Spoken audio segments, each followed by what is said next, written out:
The house remembers everything. That was what the locals in Plainfield, Wisconsin whispered to each other in the months after November 16, 1957, when the full horror of what had been festering inside the weathered farmhouse on the outskirts of their sleepy town was finally dragged into the cold light of day. The two-story frame house with its peeling white paint and sagging porch had always been different, isolated, forbidding, wrapped in an atmosphere of decay that seemed to seep from its very foundations. But no one could have imagined the unspeakable acts that had been committed within its walls. When Sheriff Art Schley and his deputies first stepped through that front door, following a trail of evidence that led from a missing hardware store owner to the most shocking crime scene in American history, they discovered something that transcended ordinary categories of murder and madness. What they found in the dim, cluttered rooms of Ed Gein's farmhouse was not simply the aftermath of violence, but a carefully curated museum of human horror that had been assembled over years of systematic grave robbery, murder, and psychological disintegration. The kitchen where Augusta Gein had once preached fire and brimstone to her cowering son now contained soup bowls made from human skulls. The living room where she demanded absolute obedience was decorated with furniture upholstered in human skin. The bedroom where she had died, leaving her son alone with a lifetime of twisted devotion and sexual repression, had been preserved exactly as she left it, a shrine to the woman whose fanatical control had created the monster who now wore her memory like a second skin. But it was upstairs, in the room that Ed had sealed off from the world like a tomb, that investigators found the true evidence of what happens when maternal obsession meets complete psychological collapse. The woman suit, constructed from the carefully preserved skin of his victims, the collection of faces that he had worn while dancing in the moonlight, trying to become the mother who had never allowed him to become a man. The boxes of body parts that he had harvested with the methodical precision of a farmer preparing for winter. Welcome to the Bedside Historian, where tonight we step inside the house that redefined American horror and gave birth to every monster that has haunted our screens and nightmares for the past 70 years.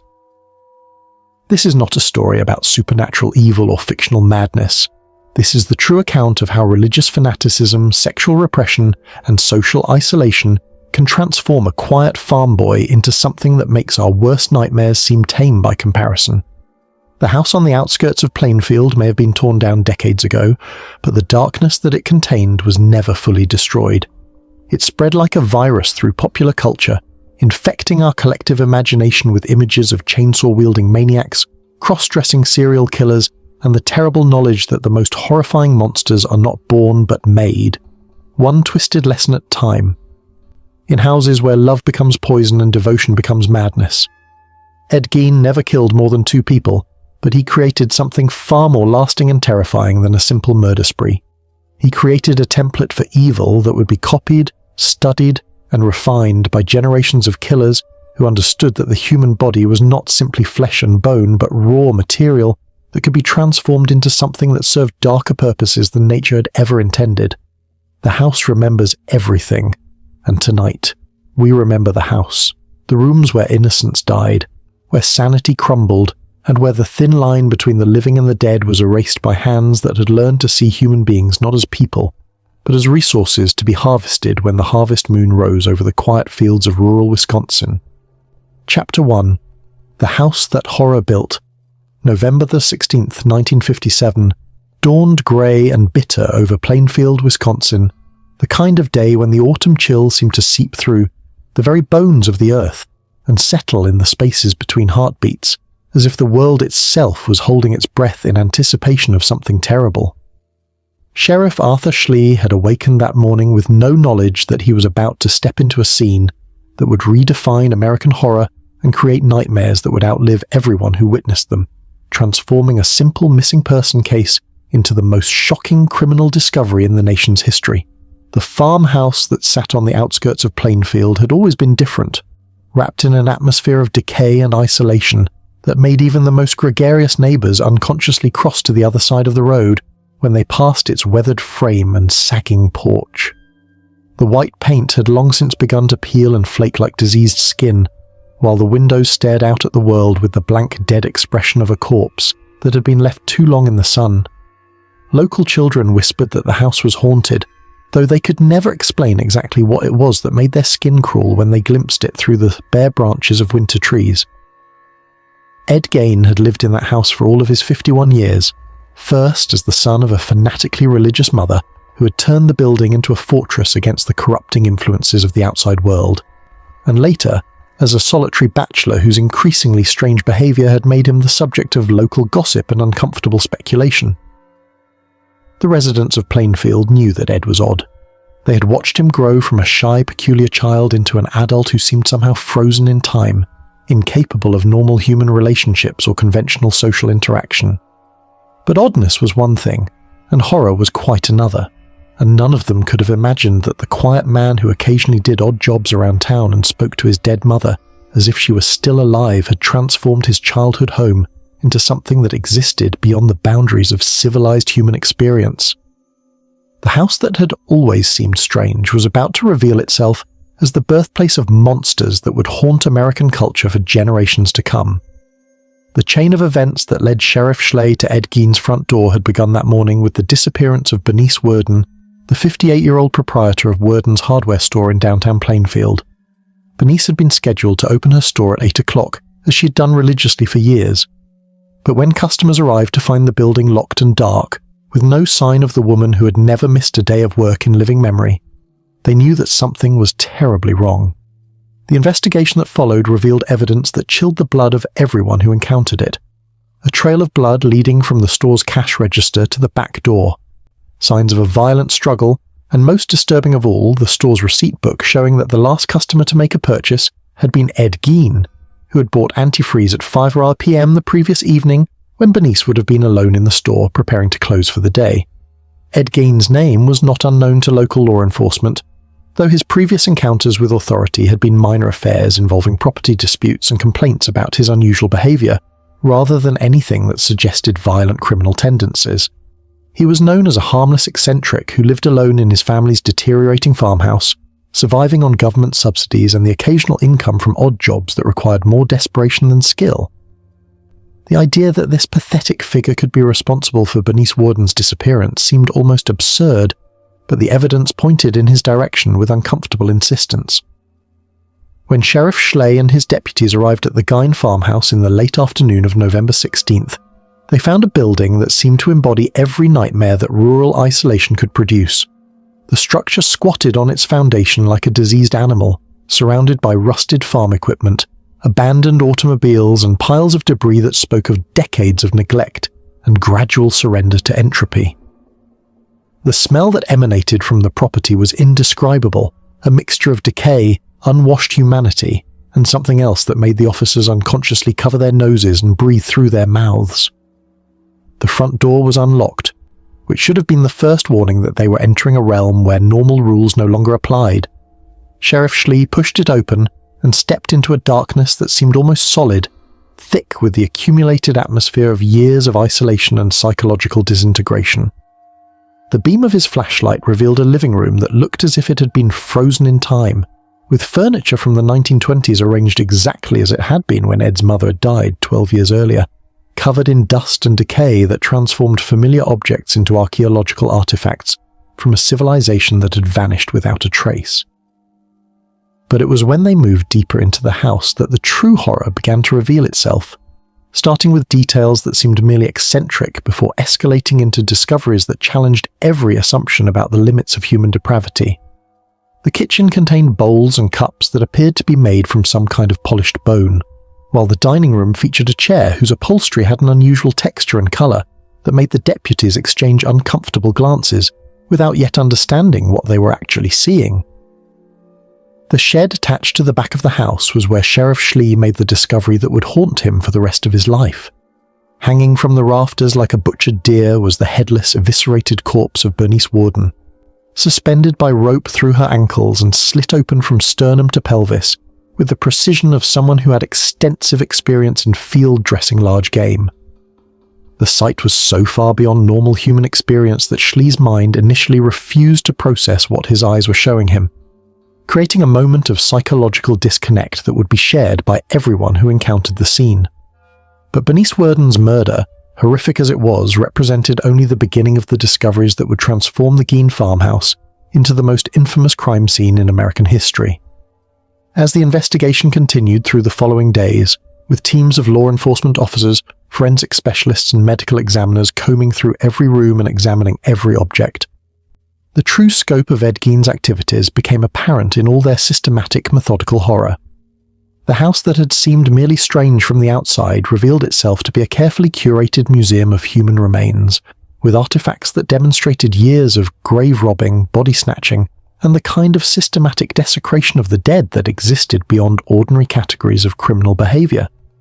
Soup bowls made from human skulls sat in kitchen cabinets alongside spoons carved from human bones.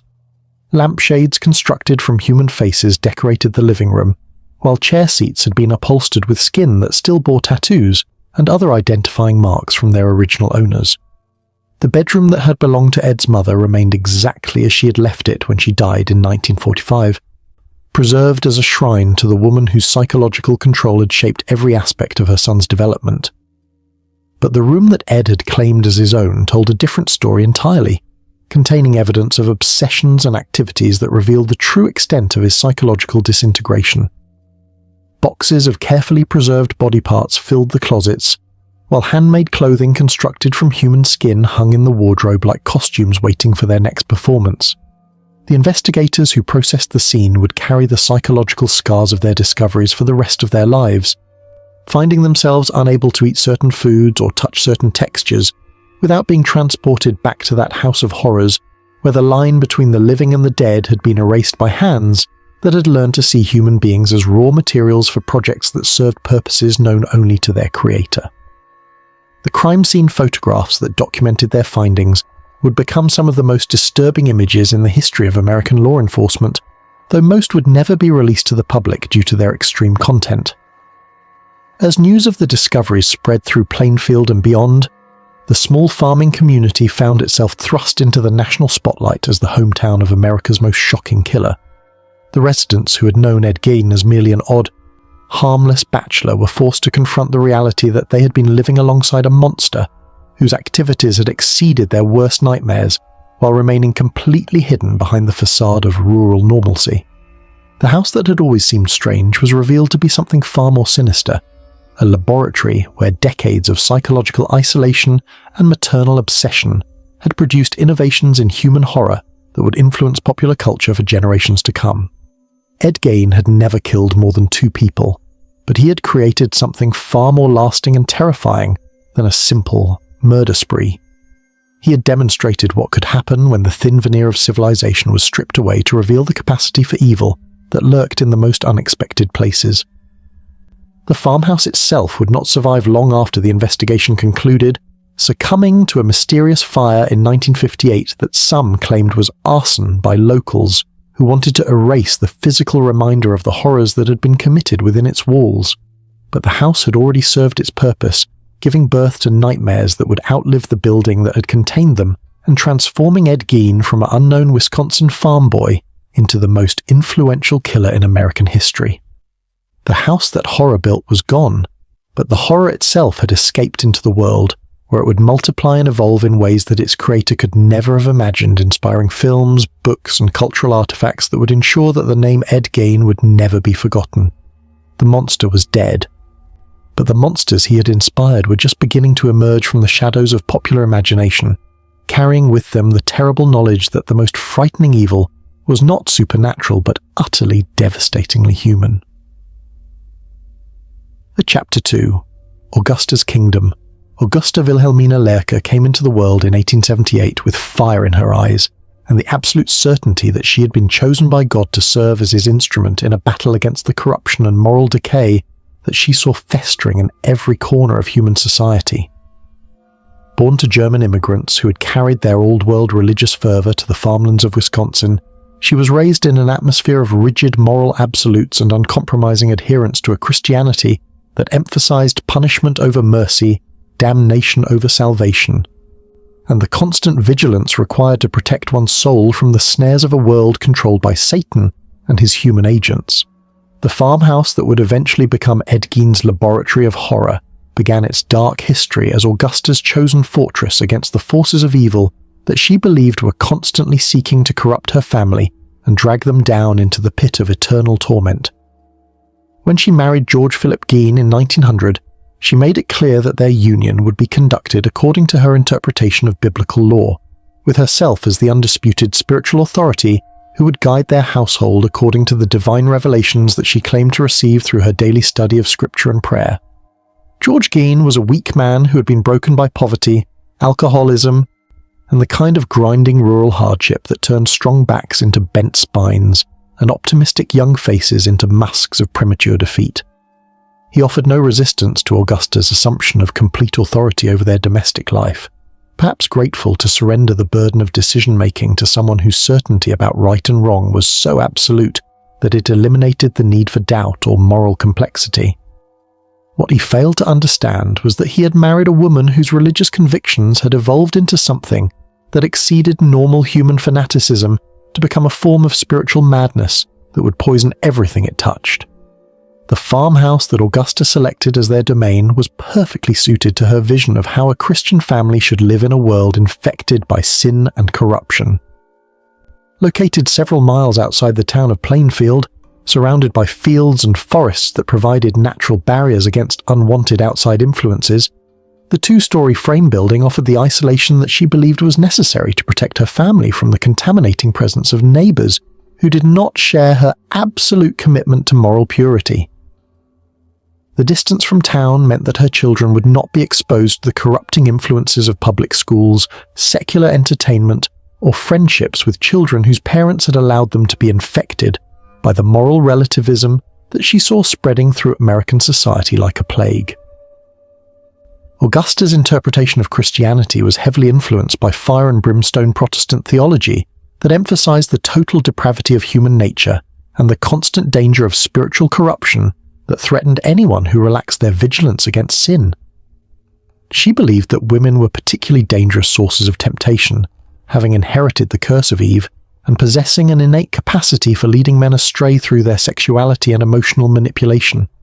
The only good woman, in Augusta's worldview, was one who had completely surrendered her natural inclinations to the authority of Scripture and spent her life in service to God's will as interpreted by those who possessed the spiritual insight necessary to understand his intentions. But Augusta's religious beliefs extended far beyond conventional theological boundaries to encompass a personal mythology that placed her at the center of a cosmic struggle between good and evil, with herself as God's chosen representative in a battle that would determine the eternal fate of everyone who came under her influence. She claimed to receive direct revelations through prayer and Bible study that provided her with specific guidance about how to protect her family from spiritual contamination, and these alleged divine communications became the foundation for a system of domestic control that was designed to eliminate every possible source of moral corruption from her children's environment. The birth of her first son, Henry, in 1901, provided Augusta with her first opportunity to implement her theories about child-rearing in a world filled with spiritual dangers. From the moment of his birth, Henry was subjected to a regimen of religious instruction, moral supervision, and physical isolation that was designed to create a human being who would be incapable of sin because he had never been exposed to the temptations that corrupted other children. Augusta's methods were systematic and comprehensive, covering every aspect of Henry's development from his daily schedule to his innermost thoughts and emotional responses. The routine that Augusta established for her household was as rigid and unvarying as a monastic discipline, with every hour of every day structured according to her understanding of what God required from his faithful servants. The day began before dawn with family prayers and Bible reading led by Augusta, who would select passages that reinforced the lessons she wanted to teach about the dangers of the outside world and the constant vigilance required to maintain spiritual purity. Meals were eaten in silence except for Augusta's commentary on the scripture passages they had studied, while evenings were devoted to additional Bible study and discussions of the moral principles that should guide every decision and action. But it was Augusta's teachings about human sexuality that would prove most destructive to her children's psychological development,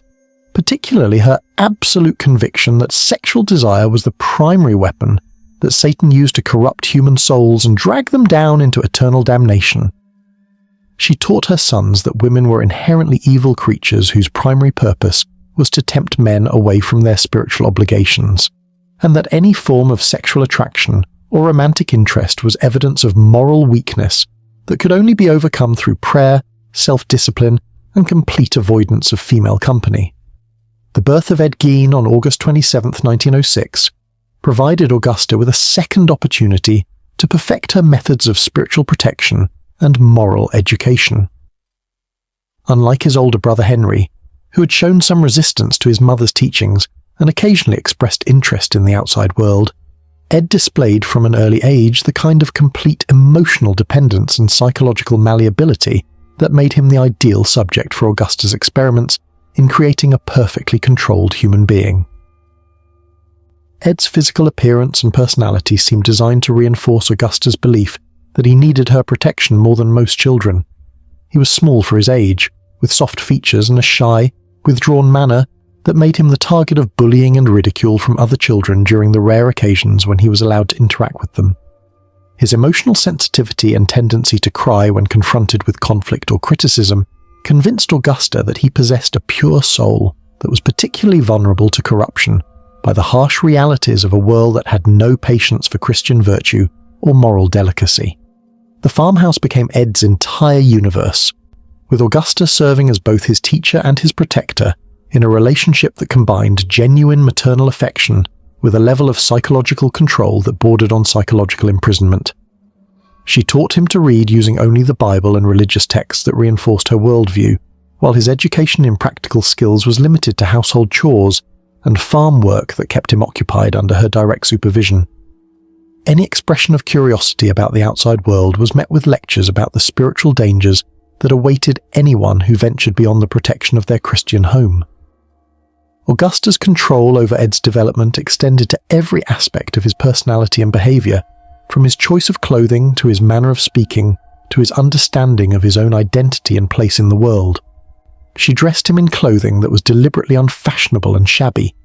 explaining that pride in personal appearance was a form of vanity that displeased God and attracted the wrong kind of attention from people who judged others by worldly standards rather than spiritual qualities. His speech patterns were shaped by her constant corrections and criticisms, creating a hesitant, apologetic manner of expression that reflected his complete dependence on her approval for any sense of self-worth. The isolation that Augusta imposed on her family was so complete that Ed had virtually no contact with other children or adults outside of the immediate household, creating a psychological environment where his mother's interpretations of reality became the only truth he knew. The rare occasions when strangers visited the farmhouse were treated as invasions by hostile forces that threatened the spiritual purity that Augusta had worked so hard to maintain. And Ed learned to view any contact with the outside world as a potential source of contamination that could destroy his soul if he was not constantly vigilant against its influences. As Ed grew older, and his physical development began to create the normal sexual curiosities and emotional needs that characterized adolescence, Augusta's teachings about the evil nature of women and the spiritual dangers of romantic attraction became increasingly central to his psychological conditioning. She convinced him that his natural impulses were evidence of Satan's attempts to corrupt his soul, and that his only salvation lay in complete rejection of anything that might lead to sexual temptation or emotional attachment to anyone other than herself. The farmhouse that had been designed as a fortress against spiritual corruption became Ed's prison, with Augusta as both his jailer and his only source of human contact and emotional validation. The rooms where he spent his childhood and adolescence were filled with religious imagery and reminders of his mother's teachings, while the outside world remained as distant and threatening as a foreign country whose customs and language he could never hope to understand. By the time Ed reached adulthood, Augusta had succeeded in creating exactly what she had intended, a human being whose entire sense of identity and moral understanding was completely dependent on her guidance and approval.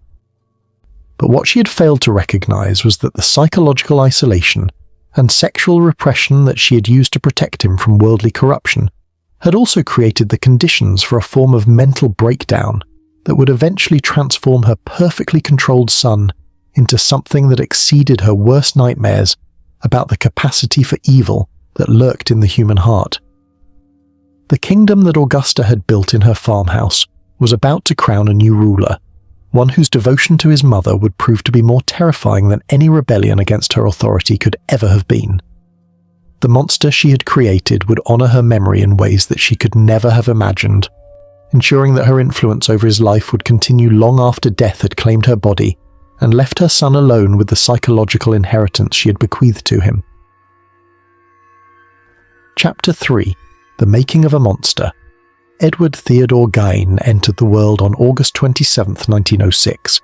in a farmhouse bedroom where the shadows seemed darker than they should have been, and the silence carried an expectancy that suggested even the building itself understood that something significant was about to unfold within its walls. The midwife who delivered him would later claim that she had never encountered a newborn who stared with such intensity, as if the infant had emerged from the womb already aware of secrets that would take other children years to discover. But these were probably the retroactive embellishments of someone who had learned what the child would eventually become, the kind of detail that memory adds when it tries to make sense of the inexplicable. What was undeniably true was that Ed's birth completed Augusta Gein's vision of her perfect Christian household, providing her with 2 sons who could be molded according to her understanding of what God required from his faithful servants in a world that had surrendered itself to corruption and moral decay. Henry, now 5 years old, had already demonstrated some resistance to his mother's teachings and occasionally expressed curiosity about the world beyond their isolated farmhouse. But Ed, from his earliest moments, displayed the kind of complete emotional dependence and psychological malleability that made him the ideal subject for Augusta's experiments in creating a human being who would be incapable of sin because he had never been exposed to the temptations that corrupted other children. The farmhouse that served as Ed's entire universe during his formative years was a structure that seemed designed to reinforce Augusta's teachings about the spiritual dangers that lurked beyond its walls. The building itself was old and poorly maintained, with rooms that remained dark even during the brightest summer days, and floors that creaked with sounds that seemed to carry meanings beyond simple structural settling. Augusta had arranged the interior according to her understanding of proper Christian domestic life, with religious imagery dominating every room and mirrors either removed entirely or covered with cloth, because she believed that vanity about personal appearance was a form of pride that displeased God. Ed's earliest memories were shaped by the rhythm of Augusta's religious routine, which structured every hour of every day according to her interpretation of what Scripture required from faithful believers. The household awakened before dawn for morning prayers led by Augusta, who would select Bible passages that reinforced her teachings about the corrupt nature of the outside world and the constant vigilance required to maintain spiritual purity. Breakfast was eaten in silence except for Augusta's commentary on the religious texts they had studied, while the remainder of the day was divided between household chores, farm work, and additional periods of Bible study and moral instruction. The education that Augusta provided for her sons was designed to eliminate any curiosity about secular knowledge or interest in the social and cultural developments that were transforming American society during the early decades of the 20th century. She taught them to read using only the Bible and religious texts that supported her worldview, while their understanding of mathematics, science, and history was limited to whatever practical knowledge was necessary for managing household and farm responsibilities. Any questions about subjects that fell outside Augusta's approved curriculum were met with explanations that such knowledge was either unnecessary for salvation or potentially dangerous to their spiritual development. But it was Augusta's teachings about human sexuality and the relationships between men and women that would prove most destructive to Ed's psychological development, particularly her absolute conviction that sexual desire was the primary weapon that Satan used to corrupt human souls and drag them down into eternal damnation. She taught her sons that women were inherently evil creatures whose beauty and apparent gentleness were merely disguises for the moral corruption that lay beneath their surface attractiveness, and that any form of romantic interest or sexual attraction was evidence of spiritual weakness that could only be overcome through prayer, self-discipline, and complete avoidance of female company. Ed absorbed these lessons with the complete faith and uncritical acceptance that characterized his relationship with everything his mother taught him. But the psychological impact of such teachings on a developing child was far more complex and destructive than Augusta understood. Her systematic demonization of normal human sexuality and emotional relationships created internal conflicts that Ed was too young and too isolated to understand or resolve, while her insistence that he was particularly vulnerable to corruption because of his sensitive nature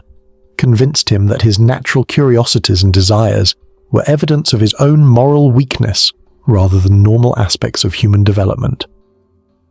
The physical isolation that Augusta imposed on her family was so complete that Ed had virtually no contact with other children or adults outside of the immediate household, creating a social environment where his mother's interpretations of reality became the only truth he knew. The rare occasions when neighbors visited the farmhouse were treated as invasions by hostile forces that threatened the spiritual purity that Augusta had worked so hard to maintain, and Ed learned to view any contact with the outside world as a potential source of contamination that could destroy his soul if he was not constantly vigilant against its influences. School attendance, which might have provided Ed with exposure to different perspectives and social relationships that could have countered Augusta's teachings, was kept to the absolute minimum required by Wisconsin law. When he was forced to attend classes at the local elementary school in Plainfield, Augusta prepared him for the experience with warnings about the moral dangers that awaited him among children whose parents had failed to protect them from worldly influences. She taught him to avoid conversations about subjects that might lead to discussions of topics she considered inappropriate, and to report to her immediately any attempts by teachers or classmates to expose him to ideas that contradicted the religious principles she had taught him. The few teachers and classmates who remembered Ed from his school years described him as an extraordinarily shy and withdrawn child who seemed to exist in a psychological bubble that prevented him from forming normal social relationships or participating in the kind of childhood activities that other students took for granted. He rarely spoke unless directly questioned, and when he did respond to attempts at conversation, his answers reflected the peculiar mixture of religious terminology and moral absolutism that characterized his mother's speech patterns. Other children found him strange and vaguely unsettling, though they could not articulate exactly what it was about his manner and behavior that made them uncomfortable. The bullying and social rejection that Ed experienced during his limited school attendance reinforced Augusta's teachings about the hostile nature of the outside world and the spiritual superiority of their isolated family life. When he returned home with stories of ridicule and mistreatment by classmates who mocked his shabby clothing, his unusual speech patterns, and his obvious ignorance of popular culture and social conventions, Augusta used these experiences as proof that her warnings about worldly corruption had been accurate. She convinced him that the cruelty he encountered was evidence of the moral decay that infected children who had not been properly protected from evil influences, and that his suffering was a form of persecution that proved his spiritual purity. As Ed grew older and entered adolescence, the psychological tensions created by Augusta's teachings about sexuality and human relationships became increasingly difficult for him to manage. His physical development created natural curiosities and desires that contradicted everything his mother had taught him about the evil nature of such feelings, while his complete social isolation meant that he had no way to understand or express these emotions in healthy or appropriate ways. The internal conflict between his biological drives and his mother's moral teachings created a psychological pressure that had no outlet except in the fantasy life that he began to develop during the long hours he spent alone while doing chores or lying in bed at night. The fantasies that occupied Ed's adolescent imagination were shaped by the bizarre mixture of religious imagery, sexual repression, and death-related themes that characterized his daily environment in the farmhouse. Augusta's constant reminders about the temporary nature of earthly life and the eternal significance of spiritual purity, combined with his own curiosity about the female anatomy that he had been taught to consider both fascinating and forbidden. The cemetery that was visible from the farmhouse windows became a source of particular fascination, representing both the ultimate destination of all human existence and a place where the moral restrictions that governed the living no longer applied to the dead. The death of Ed's father, George Gein, in 1940 from heart failure, brought about a significant change in the psychological dynamics of the household,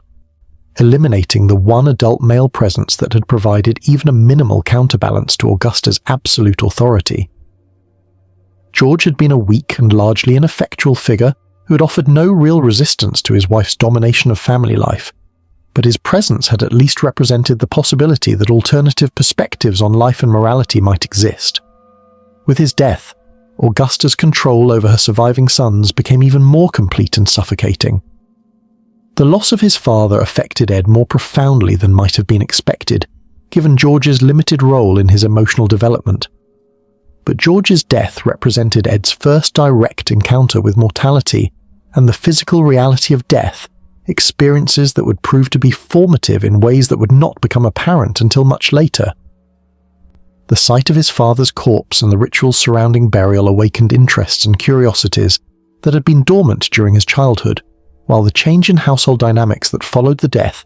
created new opportunities for the development of psychological patterns that had previously been constrained by the presence of another adult.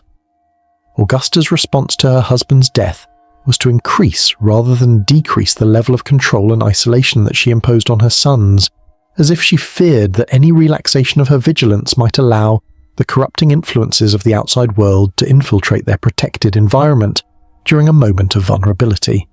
She became even more possessive of Ed's time and attention, while her teachings about the spiritual dangers of the world beyond their farmhouse became increasingly elaborate and paranoid. The death of George Gein had removed the last buffer between Ed and his mother's complete psychological domination, setting the stage for the final phase of his transformation from damaged child into something that would exceed every category of human evil. The monster was not yet fully formed, but the conditions that would create him were now in place. The isolated farmhouse had become a laboratory where maternal obsession and religious fanaticism were conducting experiments on a human soul that had never been allowed to develop the psychological defenses that might have protected it from the kind of systematic emotional abuse that Augusta mistook for Christian love. The boy who had been born with such intensity in his stare was being shaped by forces that would eventually transform that intensity into something that would terrify everyone who encountered it, creating ripples of horror that would extend far beyond the walls of the house where his childhood innocence was being systematically destroyed in the name of spiritual salvation. Chapter 4. Lessons in Hatred.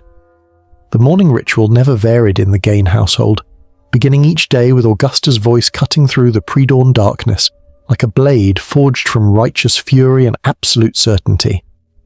Ed would awaken to the sound of his mother moving through the house, her heavy footsteps on the creaking floorboards serving as a drumbeat that announced the beginning of another day of moral instruction and spiritual warfare against the forces of corruption that she believed were constantly seeking to infiltrate their sacred domestic sanctuary.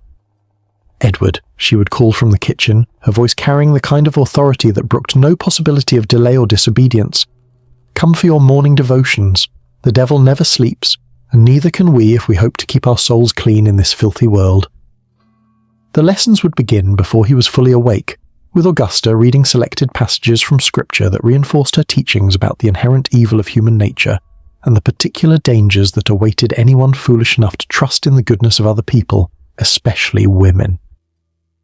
Augusta's interpretation of biblical passages about women was systematic and comprehensive, drawing from both Old and New Testament sources to construct a theological framework that portrayed the female sex as the primary instrument through which Satan corrupted human souls and dragged them down into eternal damnation. She would read from Genesis about Eve's role in mankind's fall from grace, emphasizing how the first woman had used her beauty and persuasive powers to convince Adam to violate God's commandments and bring sin into the world. But her commentary went far beyond traditional religious interpretations to encompass a personal mythology that cast all women as willing servants of evil who used their sexuality as a weapon against innocent men. "Look at this," she would say, pointing to passages in Proverbs about the adulterous woman who hunts for precious life, or in Ecclesiastes about the woman whose heart is snares and nets. "This is what they are, Edward, every single one of them. They smile and speak sweetly, but underneath they are rotting corpses full of disease and corruption. They will promise you love and happiness, but what they really want is to steal your soul and drag you down to hell with them." The psychological impact of these daily indoctrination sessions on Ed's developing understanding of human relationships was profound and lasting, creating internal frameworks for interpreting social interactions that would influence every aspect of his emotional development. Augusta's teachings were not presented as one possible interpretation of religious doctrine, but as absolute truth that had been revealed to her through divine inspiration and confirmed by her extensive study of scripture and observation of human behavior. The complete isolation of their household meant that Ed had no access to alternative perspectives that might have provided balance or context for his mother's extreme views, The dining room where these morning sessions took place had been arranged by Augusta to reinforce the lesson she was teaching, with religious imagery dominating every surface and mirrors either removed entirely or covered with dark cloth, because she believed that vanity about personal appearance was a form of pride that displeased God. The walls were covered with Bible verses that she had copied in her careful handwriting, emphasizing passages about the corruption of the flesh, the temporary nature of earthly beauty, and the eternal punishment that awaited those who succumbed to sexual temptation. But it was not simply the content of Augusta's teachings that shaped Ed's psychological development. It was the emotional intensity with which she delivered them, speaking about human sexuality and romantic relationships with a combination of disgust and fascination that suggested her own complex and unresolved feelings about subjects that she claimed to find spiritually repugnant. Her descriptions of the ways that women allegedly used their bodies to corrupt men were detailed and graphic,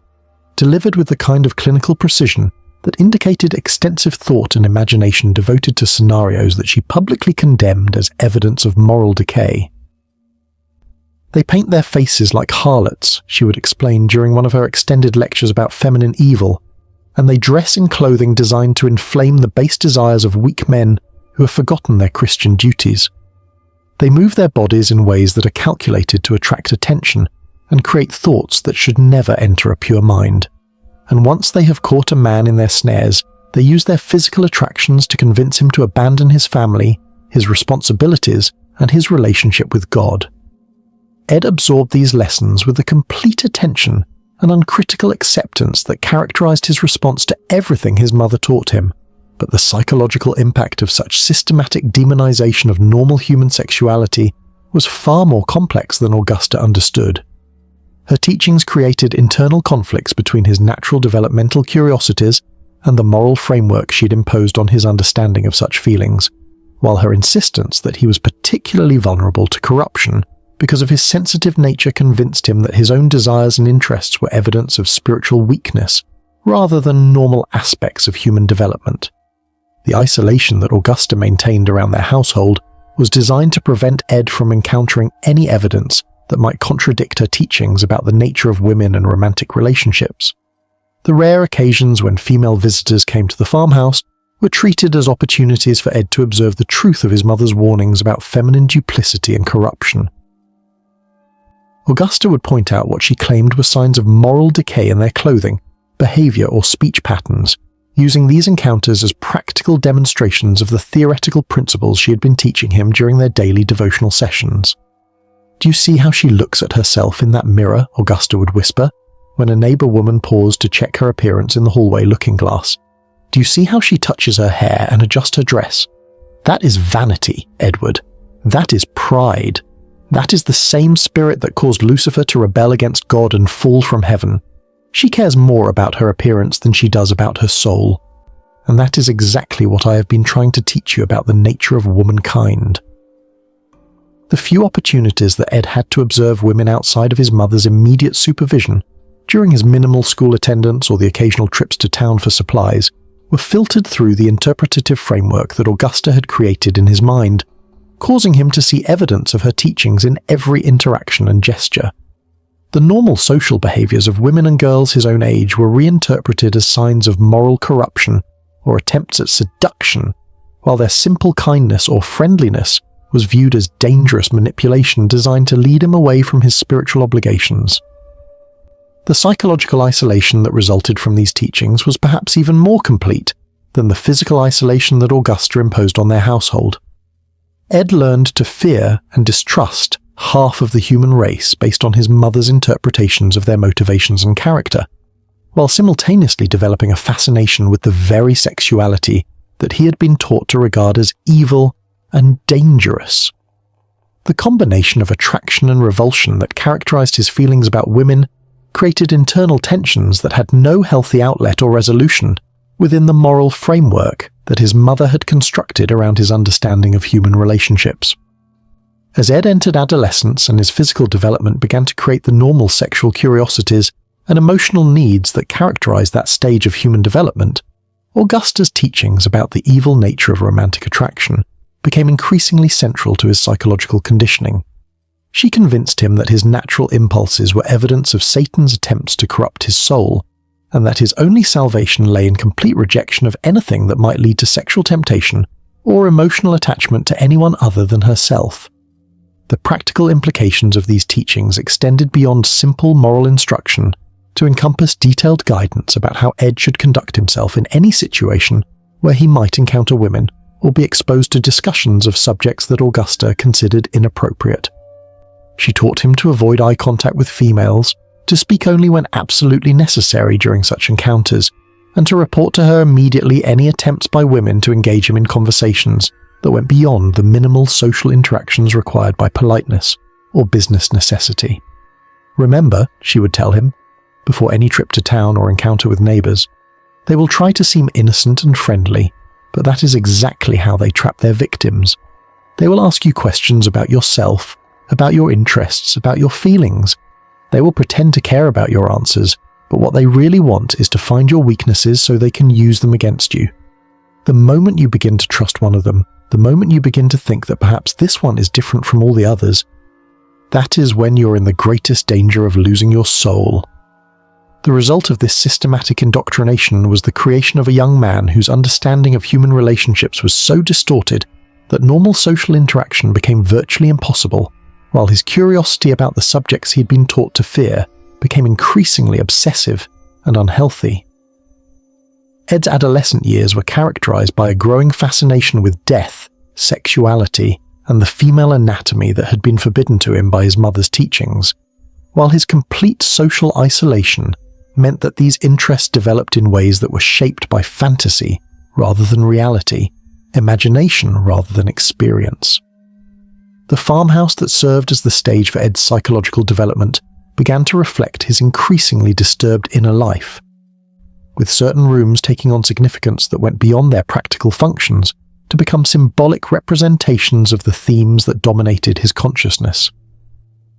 The bedroom that had belonged to his parents became a place of particular fascination, representing the mysterious realm of adult sexuality that his mother had taught him to fear and avoid,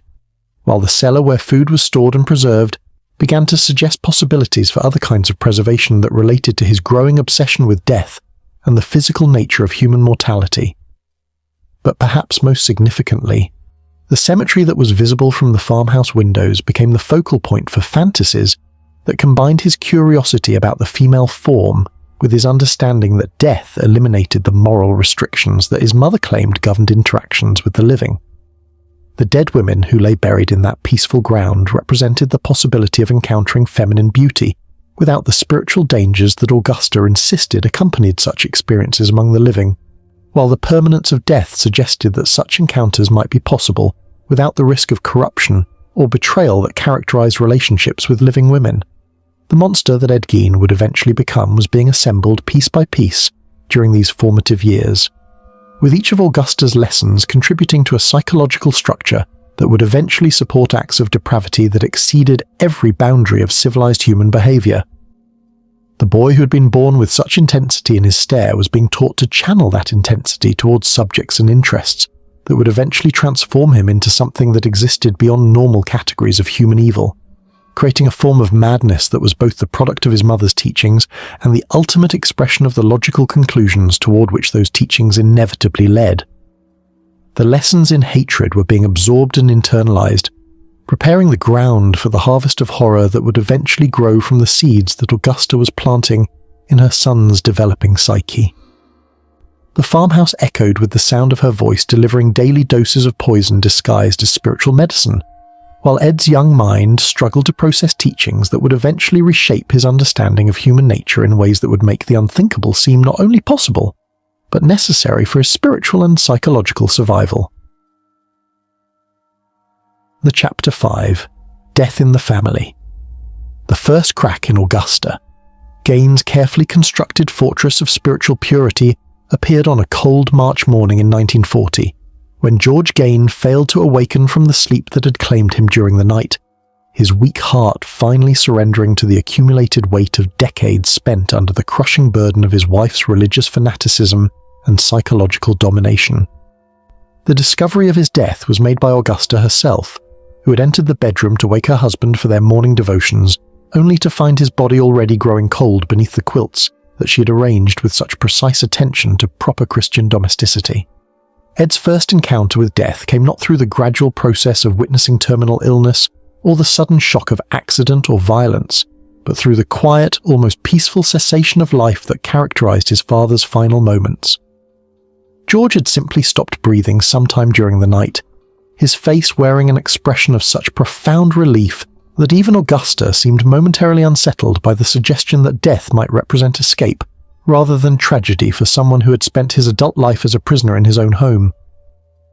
The sight of his father's corpse created a profound psychological impact on the 34-year-old Ed that would influence every aspect of his subsequent development, awakening interests and curiosities that had been dormant during his childhood, but would eventually grow into obsessions that would reshape his understanding of the relationship between life and death, body and soul, the sacred and the profane. The physical reality of mortality, which Augusta had discussed in abstract theological terms during their daily devotional sessions, was suddenly made concrete in ways that no amount of religious instruction could have prepared him to understand or process. Augusta's response to her husband's death revealed the extent to which her religious convictions had evolved into a form of spiritual pathology that allowed her to interpret even the most traumatic events according to her predetermined understanding of divine will and cosmic justice. Rather than expressing grief or acknowledging any sense of loss, she treated George's death as confirmation of her teachings about the temporary nature of earthly existence and the superior importance of spiritual concerns over emotional attachments to other human beings. "This is what happens to those who fail to take their Christian duties seriously," she explained to Ed as they stood beside his father's bed, her voice carrying the same tone of absolute certainty that characterized her commentary on scripture passages. "Your father never truly accepted the responsibility of spiritual leadership that God intended for him as the head of this household. He allowed me to carry burdens that should have been his, and now God has called him home to answer for his failures." The funeral arrangements that Augusta made for her husband reflected her belief that death was primarily an opportunity for moral instruction, rather than an occasion for mourning or celebration of a life that had ended. She selected the simplest possible casket and burial service, explaining that excessive expense or emotional display would be inappropriate for someone who had contributed so little to the spiritual welfare of his family during his lifetime. The few neighbors who attended the service remarked on Augusta's dry-eyed composure and Ed's strange fascination with the physical details of the burial process, particularly his intense observation of the graveside ceremonies and his questions about what would happen to his father's body after it was placed in the ground. But it was the change in household dynamics following George's death that would prove most significant for Ed's psychological development, eliminating the last vestige of adult male presence that might have provided even minimal counterbalance to Augusta's absolute authority over her surviving son's daily life and emotional development. With George gone, Augusta's control over Ed became even more complete and suffocating, as if she feared that any relaxation of her vigilance might allow the corrupting influences of the outside world to infiltrate their protected environment during this moment of vulnerability. The practical implications of George's death extended beyond emotional impact to encompass significant changes in the economic and social circumstances that governed the Gein household's relationship with the broader community. George had been responsible for what little income the family received through occasional farm work and odd jobs in town, while his presence had provided minimal but real social connections that had prevented their isolation from becoming completely absolute. With his death, Augusta and Ed found themselves even more dependent on government assistance and increasingly disconnected from normal community relationships. Ed's reaction to his father's death was complex and disturbing in ways that would not become fully apparent until much later, combining genuine grief for the loss of his only male role model with a fascination for the physical and metaphysical aspects of mortality that had been awakened by his first direct encounter with a human corpse. The sight of George's body had provided him with detailed knowledge about the appearance and texture of dead flesh that would prove formative in the development of interests that would eventually evolve into something far more sinister than normal curiosity about death and dying. The bedroom where George had died became a place of particular significance for Ed, who would often stand in the doorway staring at the bed where his father had breathed his last breath, apparently lost in contemplation of subjects that he never discussed with his mother, but that occupied increasing amounts of his private thoughts and fantasies. Augusta initially interpreted this behavior as evidence of appropriate grief and reflection about mortality, but as weeks stretched into months and Ed's preoccupation with the death room continued, she began to find his interest unsettling in ways that she could not clearly articulate. The cemetery where George was buried became another focal point for Ed's developing obsession with death and the physical aspects of human mortality, providing him with a location where he could indulge his curiosities about corpses and decomposition without attracting the kind of attention that such interests might have generated in other contexts. His frequent visits to his father's grave were initially interpreted by neighbors as evidence of filial devotion, but the length of time he spent there and his apparent fascination with other burial sites suggested that his motivations extended beyond simple mourning into territory that most people would have found distinctly uncomfortable. The 4 years that passed between George's death in 1940 and the mysterious circumstances surrounding his brother Henry's death in 1944 represented a crucial period in Ed's psychological development, during which the interests and fantasies that had been awakened by his first encounter with mortality gradually evolved into something that would eventually support acts of depravity that exceeded every boundary of civilized human behavior. The isolation that had always characterized the Gein household became even more complete during this period, with Augusta and Ed existing in a state of mutual dependency that eliminated any possibility of normal social relationships or emotional development outside their increasingly pathological domestic dynamic. Henry Gein had always represented a potential threat to Augusta's absolute control over her younger son, displaying a level of independence and skepticism about their mother's teachings that Ed had never been able to achieve. As the older brother matured into his early 40s, his questions about Augusta's extreme religious views and their family's isolation from normal community life became increasingly pointed and difficult for her to dismiss or deflect. Henry's growing criticism of their domestic arrangements and his occasional suggestions that Ed might benefit from greater contact with the outside world created tensions within the household that Augusta viewed as dangerous challenges to the spiritual purity she'd worked so hard to maintain. The circumstances surrounding Henry's death on May 16, 1944, during a controlled brush fire on the Gein property, would become the subject of speculation and suspicion that would persist long after the official investigation had concluded with a finding of death by asphyxiation caused by smoke inhalation. The fire itself had been a routine spring burning, designed to clear undergrowth and improve the farmland's productivity, but the events that followed Henry's disappearance during the firefighting efforts created questions that were never satisfactorily answered by local authorities, who lacked both the expertise and the motivation to conduct a thorough investigation. Ed's account of his brother's death was inconsistent and emotionally detached in ways that struck investigating officers as strange but not necessarily incriminating, given his known social awkwardness and the traumatic nature of the circumstances he was describing. According to Ed's statement, he and Henry had become separated during the firefighting efforts, and when Henry failed to respond to his calls, he had assumed that his brother had returned to the farmhouse for additional equipment or supplies. It was only when Henry failed to appear for the evening meal that Ed claimed to have become concerned about his whereabouts and organized a search that eventually located his brother's body in an area that had been burned over earlier in the day. The physical evidence at the scene was ambiguous and potentially consistent with several different explanations for Henry's death, but certain details raised questions that were never adequately addressed by the official investigation. Henry's body was found lying in a small depression that had been largely protected from the fire, with relatively minor burn damage that seemed inconsistent with death by smoke inhalation during an active brush fire. More significantly, there were bruises and contusions on Henry's head that could have been caused by falling debris during the fire, but might also have resulted from blunt force trauma inflicted before the fire reached his location. The coroner's examination was perfunctory by modern standards, reflecting the limited forensic capabilities available in rural Wisconsin during the 1940s, and the general assumption that deaths occurring during agricultural accidents were more likely to result from misadventure than homicide. The official cause of death was listed as asphyxiation due to smoke inhalation, with the head injuries attributed to impact with burning branches or other fire-related debris. No serious consideration was given to the possibility that Henry might have been murdered, despite the suspicious circumstances surrounding his death and Ed's inconsistent statements about the events leading up to the discovery of his brother's body. Augusta's reaction to Henry's death was markedly different from her response to her husband's passing 4 years earlier,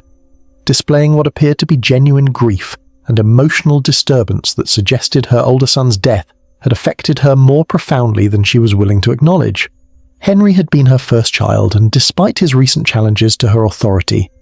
had represented a connection to her early hopes and dreams for creating a perfectly Christian household that would serve as an example to their corrupt and godless community. But perhaps more significantly, Henry's death eliminated the last potential source of opposition to Augusta's complete psychological domination of Ed, removing the only person who might have provided her younger son with alternative perspectives on their family's extreme isolation and religious practices. With both his father and brother gone,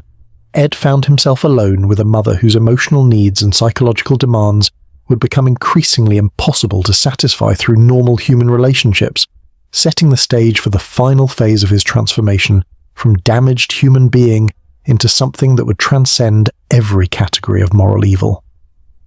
The deaths that had claimed both adult males in the Gein household were about to be followed by a third and final loss that would complete Ed's psychological destruction, while simultaneously providing him with the inspiration and motivation necessary to begin the activities that would eventually make his name synonymous with horror throughout the civilized world.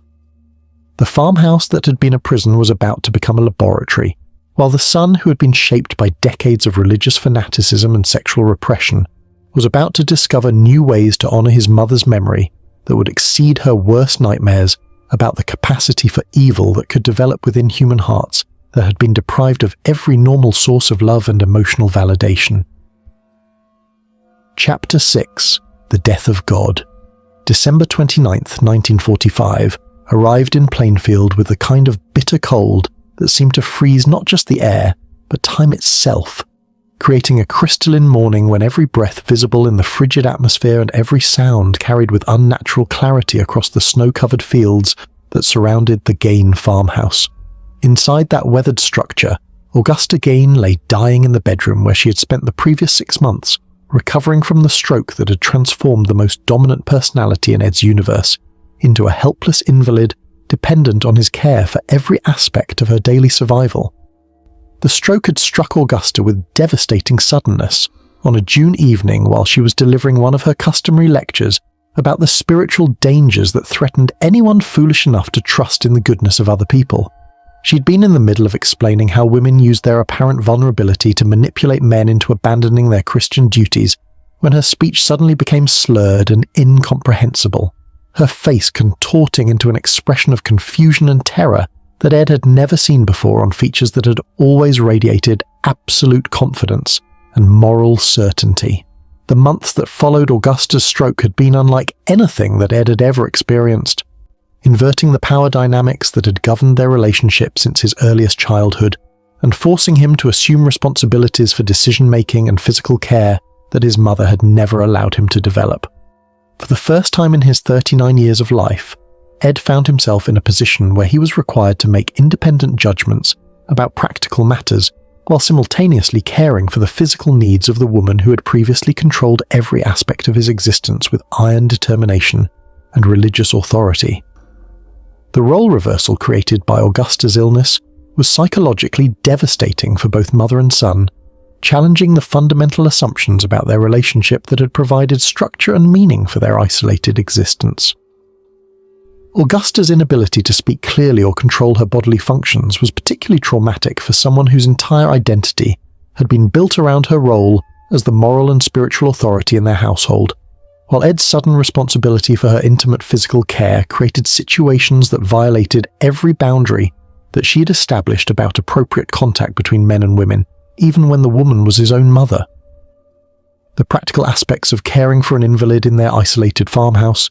without access to professional medical care or assistance from neighbours who had been systematically excluded from their lives for decades, created challenges that would have tested the capabilities of anyone,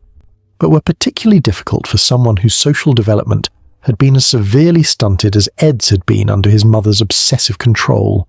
He was forced to learn how to manage Augusta's medications, assist with her personal hygiene, and make decisions about her medical care without any of the experience or knowledge that would normally have prepared someone for such responsibilities.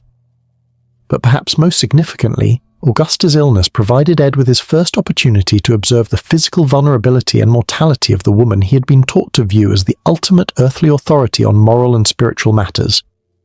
The sight of his mother's weakened body, her loss of dignity and self-control, and her obvious terror at the prospect of death created a profound psychological impact that would influence every aspect of his subsequent development, challenging his understanding of her near-divine status while simultaneously awakening interest in the relationship between power and physical helplessness that would eventually evolve into something far more sinister. Augusta's awareness of her own vulnerability in approaching death created changes in her behavior and attitudes that were as disturbing as they were unexpected, transforming the woman who had always displayed absolute confidence in her understanding of God's will into someone who seemed terrified by the prospect of meeting the divine judgment that she had spent her life preparing for. Her inability to speak clearly made it difficult to understand her attempts at communication, but her expressions and gestures suggested that she was experiencing fears and doubts that contradicted everything she had taught her son about the certainty of salvation for those who lived according to proper Christian principles. The deathbed scene that unfolded during Augusta's final hours was witnessed only by Ed, who maintained a vigil beside her bed while she struggled with the physical and spiritual crisis that would determine her eternal fate according to the religious beliefs that had dominated her entire adult life. Her death, when it finally came in the early morning hours of December the 29th, was accompanied by sounds and expressions that suggested anything but the peaceful transition to heavenly reward that her teachings had promised to faithful believers who had dedicated their lives to serving God's will. Ed's reaction to his mother's death was immediate and complete psychological collapse that exceeded anything that might have been expected even from someone whose emotional development had been as severely damaged as his had been under Augusta's control. The woman who had been the center of his universe, the source of all moral authority and the foundation of his understanding of reality itself, was suddenly gone, leaving him alone in a world that he had never been allowed to understand or navigate independently. But the grief that overwhelmed Ed following Augusta's death was complicated by emotions and reactions that went far beyond normal mourning to encompass responses that revealed the true extent of the psychological damage that her control had inflicted on his development. Mixed with his genuine sorrow at her loss was a fascination with the physical aspects of her death that echoed his earlier interest in his father's corpse, combined with relief at being freed from her constant supervision and criticism that created feelings of guilt that he was incapable of processing in healthy or appropriate ways. The funeral arrangements that Ed made for his mother reflected both his desire to honor her memory, according to her own values and preferences, and his complete lack of experience in dealing with the practical and social aspects of death in their community. He selected the most expensive casket and burial service that he could afford,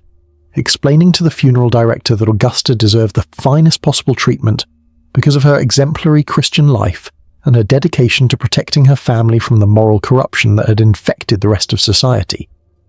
But it was Ed's behavior during the funeral service itself that provided the first clear indication that his mother's death had affected him in ways that went beyond normal grief to encompass reactions that were distinctly abnormal and potentially dangerous.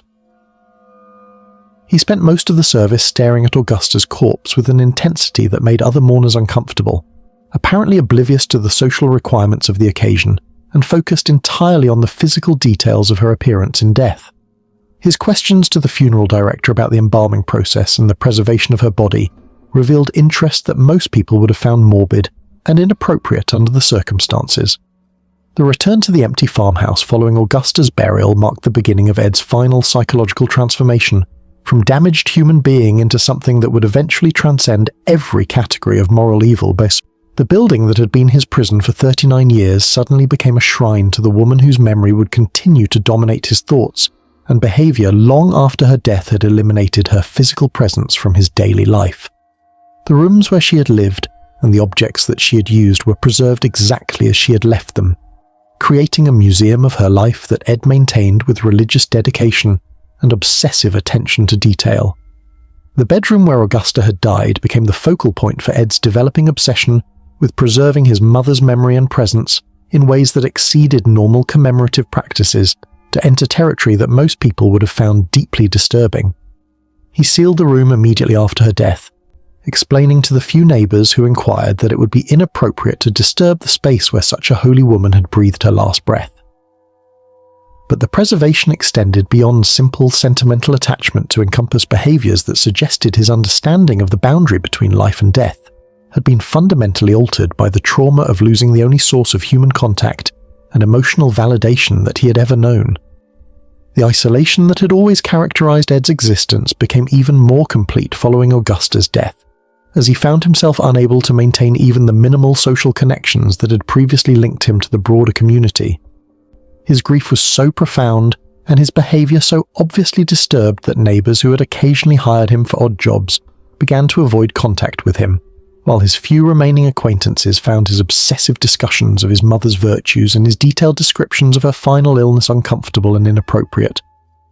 But it was during the long, lonely nights in the farmhouse where he had spent his entire life that Ed began to develop the interests and fantasies that would eventually lead to the activities that would make his name synonymous with horror throughout the civilized world. The combination of profound grief, sexual repression, social isolation, and psychological damage that had accumulated over decades of emotional abuse began to manifest in ways that his mother's presence had previously prevented or controlled, creating space for the development of obsessions that would eventually require expression through actions that exceeded every boundary of civilized human behavior. The cemetery where Augusta was buried became Ed's most frequent destination during the months following her death,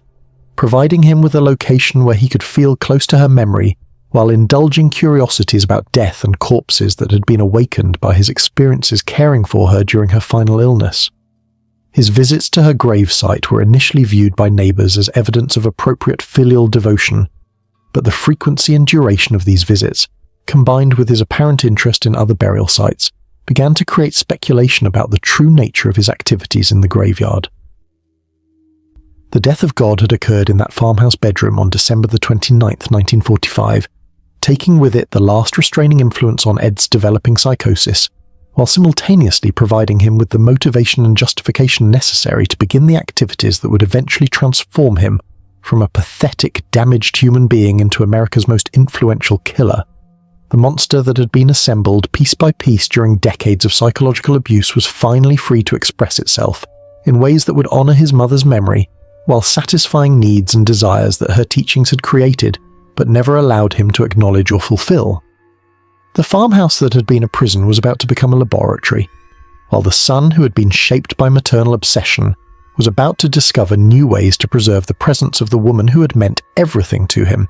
using methods that would transform death into a kind of immortality and human bodies into raw materials for projects that would serve purposes known only to the twisted genius that Augusta's love had created in the darkness of rural Wisconsin. Chapter 7. Midnight in the Cemetery. The first night that Ed Gein took a shovel to the frozen ground of Plainfield Cemetery was March 15th, 1947. 15 months after his mother's death had left him alone in a world that he had never been taught to navigate, without her constant guidance and moral supervision. The decision to violate the sacred rest of the dead did not come suddenly or without extensive psychological preparation, but represented the culmination of months of increasingly disturbed thinking about death, preservation, and the possibility of maintaining contact with human beings who had passed beyond the normal boundaries of life and social interaction. The winter following Augusta's burial had been the longest and most psychologically devastating period of Ed's life, filled with sleepless nights when he would pace through the rooms of the farmhouse that had become a tomb dedicated to preserving his mother's memory exactly as she had left it. The silence that had settled over the building was not the peaceful quiet of a home at rest, but the oppressive stillness of a place where time had stopped moving forward and all normal human activity had ceased in favor of obsessive contemplation of loss and the growing conviction that death might not represent the absolute barrier to human relationships that most people believed it to be. The cemetery that contained his mother's grave had become Ed's most frequent destination during the daylight hours, providing him with a location where he could feel close to her presence while gradually developing a familiarity with the burial ground that would prove essential when he eventually began his nocturnal activities. His daily visits to Augusta's graveside were initially viewed by local residents as evidence of appropriate filial devotion. But as months passed and his behavior at the cemetery became increasingly strange and obsessive, some began to wonder whether his grief had evolved into something that exceeded normal mourning to enter territory that most people would have found distinctly uncomfortable. The conversations that Ed claimed to have with his dead mother during these cemetery visits were initially conducted silently and internally, representing his desperate attempts to maintain the psychological connection that had provided structure and meaning for his existence throughout his adult life. But as his social isolation deepened and his grip on conventional reality became increasingly tenuous, these internal dialogues began to be spoken aloud, creating scenes where neighbors would discover him standing beside Augusta's grave engaged in animated discussions with someone who existed only in his own damaged psyche. "I don't know what to do without you, Mother," he would say to the headstone that marked her resting place, his voice carrying the same tone of helpless dependency that had characterized his relationship with her during her lifetime. "The world is so full of wickedness and temptation, just like you always warned me it would be. I can feel the corruption trying to get inside me, trying to make me forget everything you taught me about staying pure and clean. I need your guidance more than ever, but you're not there to help me anymore." The responses that Ed claimed to receive during these one-sided conversations were never clearly articulated, but he would often pause as if listening to advice or instructions that only he could hear, nodding in agreement with directions that seemed to come from sources beyond normal human perception. The content of these alleged communications gradually evolved from simple requests for guidance about daily practical matters to more complex discussions about subjects that would have alarmed anyone who'd been present to witness them. It was during one of these cemetery conversations in early March 1947 that Ed later claimed his mother had first suggested the possibility of recovering physical remains that could provide more tangible connections to the deceased than simple graveside visits could offer. According to his subsequent confessions, Augusta's spirit had expressed concern about the loneliness and vulnerability that were affecting his spiritual development, and had proposed solutions that would allow him to maintain closer contact with human companionship while avoiding the moral dangers that she had always associated with relationships with living people. "The dead are pure, Edward," he claimed she had told him during one of these supernatural conversations. "They have been cleansed of all the corruption and wickedness that infects the living. They cannot lie to you or betray you, or lead you into temptation the way that living women would. If you need companionship, if you need to study the human form to satisfy your curiosities, then the dead can provide what you need without endangering your soul." The theological justification that Ed developed for his grave robbing activities represented a twisted evolution of the religious teachings that Augusta had used to control his behavior during her lifetime, combining her warnings about the moral dangers of living women with his own desperate need for human contact and his growing fascination with death and the physical aspects of human mortality. The dead women who lay buried in Plainfield Cemetery represented the perfect solution to his psychological dilemma. They possessed the feminine beauty that he had been taught to desire but forbidden to pursue, while their death had eliminated the spiritual dangers that Augusta claimed were inherent in relationships with living females. The practical aspects of grave robbing required skills and knowledge that Ed had never developed during his sheltered existence, forcing him to learn through trial and error techniques that would allow him to locate, exhume, and transport human remains without attracting the attention of law enforcement or community members who might question his activities. The physical demands of digging through 6 feet of earth were exhausting for someone whose lifestyle had not prepared him for sustained manual labor, while the psychological challenges of handling decomposing corpses tested his commitment to activities that contradicted every social and legal norm that governed civilized behavior. The selection criteria that Ed used for choosing his victims revealed the extent to which his mother's teachings about feminine beauty and moral purity continued to influence his decision-making, even after her death had eliminated her direct supervision of his behavior. He focused primarily on recently deceased women between the ages of 40 and 60, explaining later that younger women might still be contaminated by the sexual experiences and moral corruption that Augusta had warned him about, while older women might be too deteriorated to serve the purposes he had in mind for their remains. The newspaper obituaries became Ed's primary source of information about potential targets, providing him with details about the deceased women's ages, physical descriptions, and burial locations that allowed him to plan his expeditions with the methodical attention to detail that characterized all of his activities. He would study the funeral announcements with the same intensity that other people might devote to sports statistics or stock market reports, taking careful notes about burial dates, cemetery locations, and any other information that might be relevant to his purposes. The tools that Ed assembled for his grave robbing activities were acquired gradually and carefully, with each purchase made at different stores and at different times to avoid creating patterns that might attract attention from merchants who knew him as Augusta's son and might question his need for such equipment. Shovels, lanterns, tarps, and rope were obtained through a series of transactions that demonstrated the systematic planning that characterized his approach to activities that most people would have found physically and psychologically impossible to contemplate.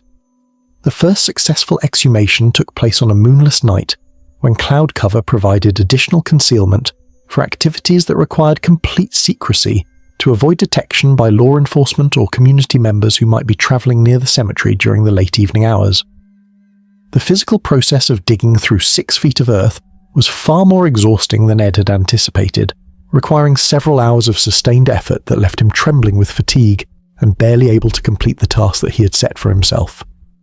But the psychological impact of his first direct contact with a decomposing human corpse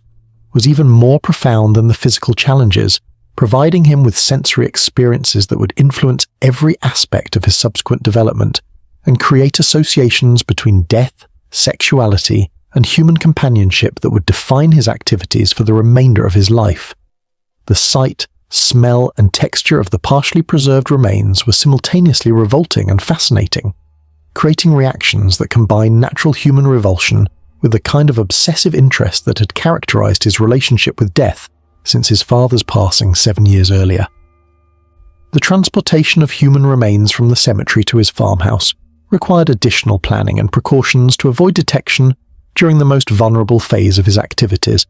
when he was traveling public roads with cargo that would have resulted in immediate arrest and prosecution if discovered by law enforcement.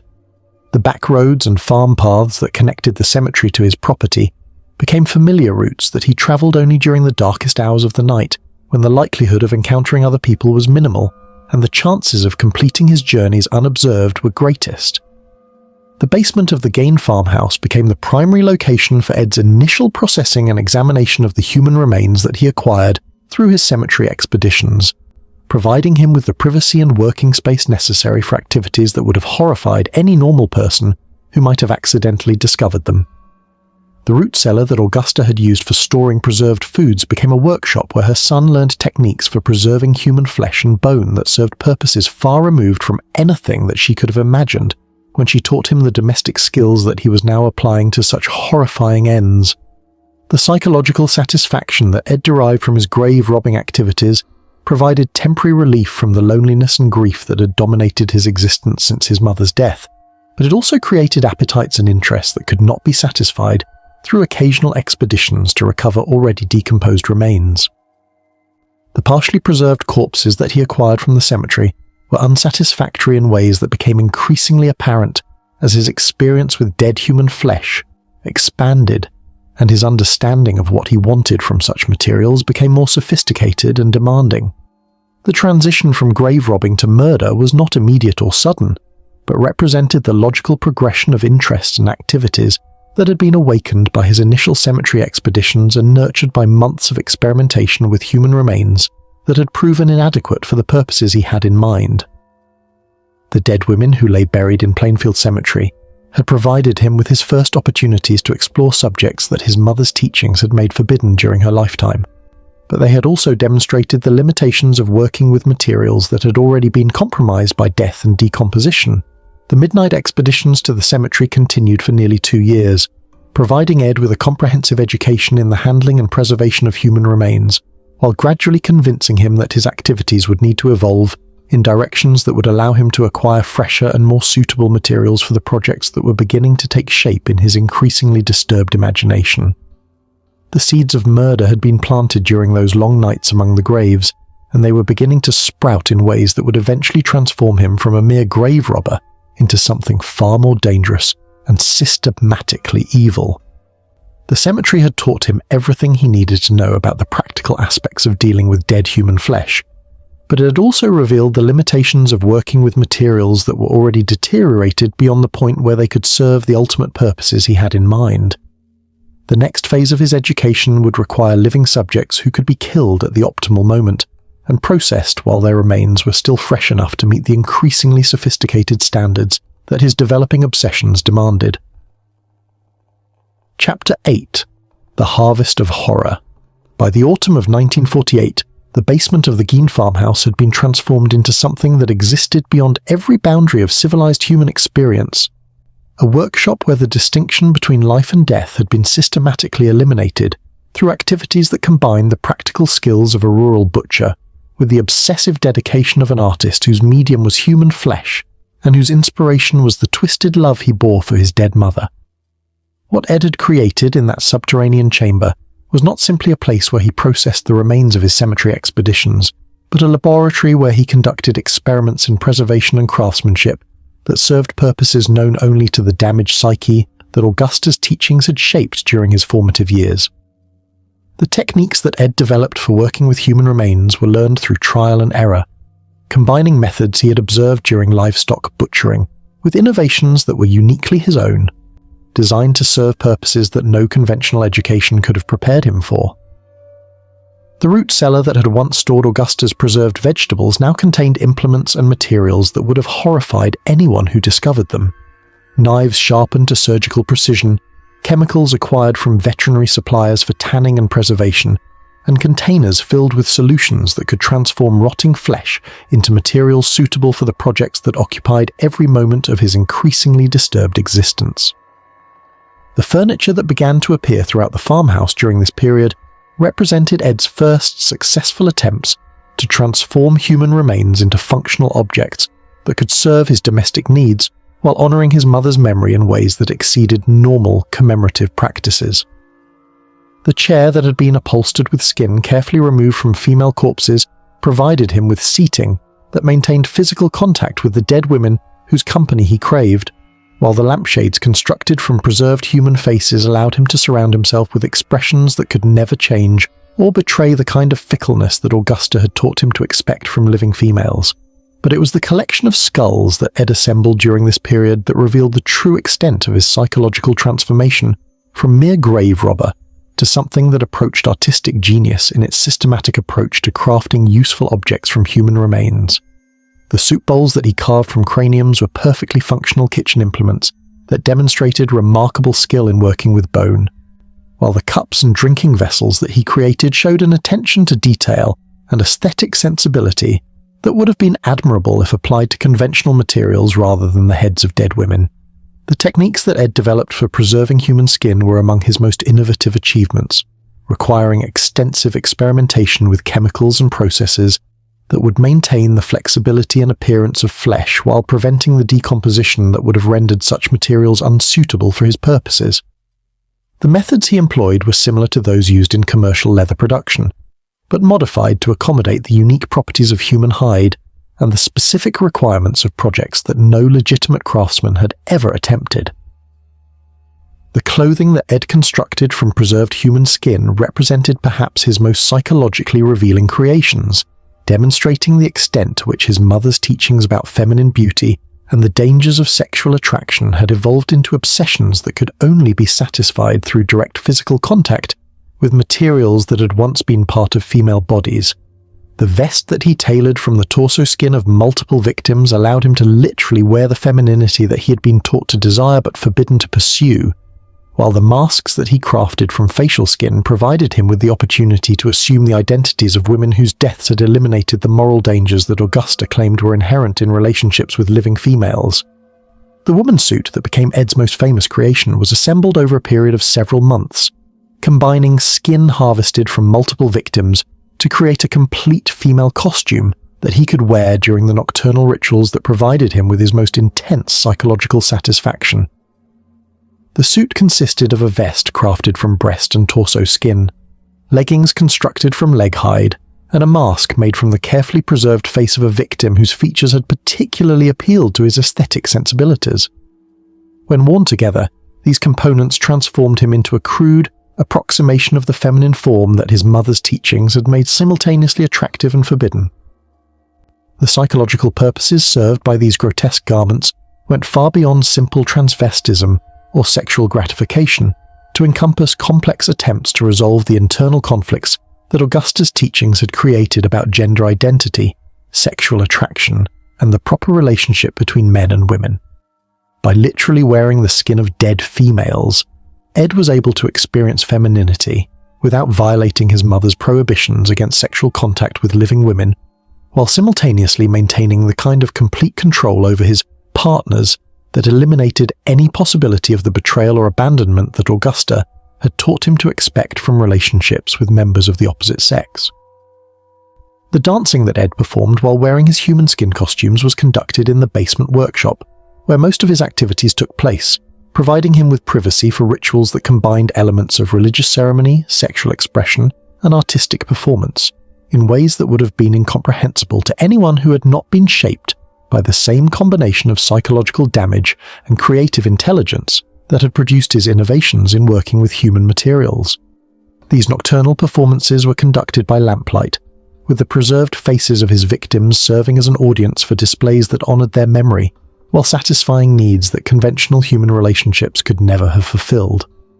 The practical aspects of acquiring fresh human materials for his increasingly ambitious projects required Ed to develop new techniques and sources that went beyond the grave-robbing activities that had provided his initial education in working with human remains. The partially decomposed corpses that he recovered from cemetery expeditions were adequate for learning basic preservation and crafting techniques, but they lacked the quality and freshness necessary for the more sophisticated projects that his developing skills and increasingly refined aesthetic sensibilities demanded. The transition from grave robbing to murder was motivated not by sadistic pleasure in causing pain or death, but by Ed's recognition that the materials he needed for his most important work could only be obtained from victims who could be killed at the optimal moment and processed, while their remains were still fresh enough to meet his standards for preservation and craftsmanship. The murders that he would eventually commit were not expressions of anger or sexual violence, but practical necessities required by activities that served purposes that exceeded normal human comprehension. The selection criteria that Ed applied to his potential murder victims were based on the same aesthetic and practical considerations that had guided his grave-robbing activities, focusing on middle-aged women whose physical characteristics and social circumstances made them suitable sources for the materials he needed, while minimizing the likelihood of intensive police investigation that might threaten his activities. The isolation and social invisibility that characterized many rural Wisconsin women during the 1950s provided him with a population of potential victims whose disappearances might not be immediately noticed or thoroughly investigated by law enforcement agencies that lacked the resources and expertise necessary for solving complex criminal cases. The planning that Ed devoted to his murder victims demonstrated the same methodical attention to detail that characterized all of his activities, combining careful observation of their daily routines with strategic thinking about the optimal timing and methods for their elimination.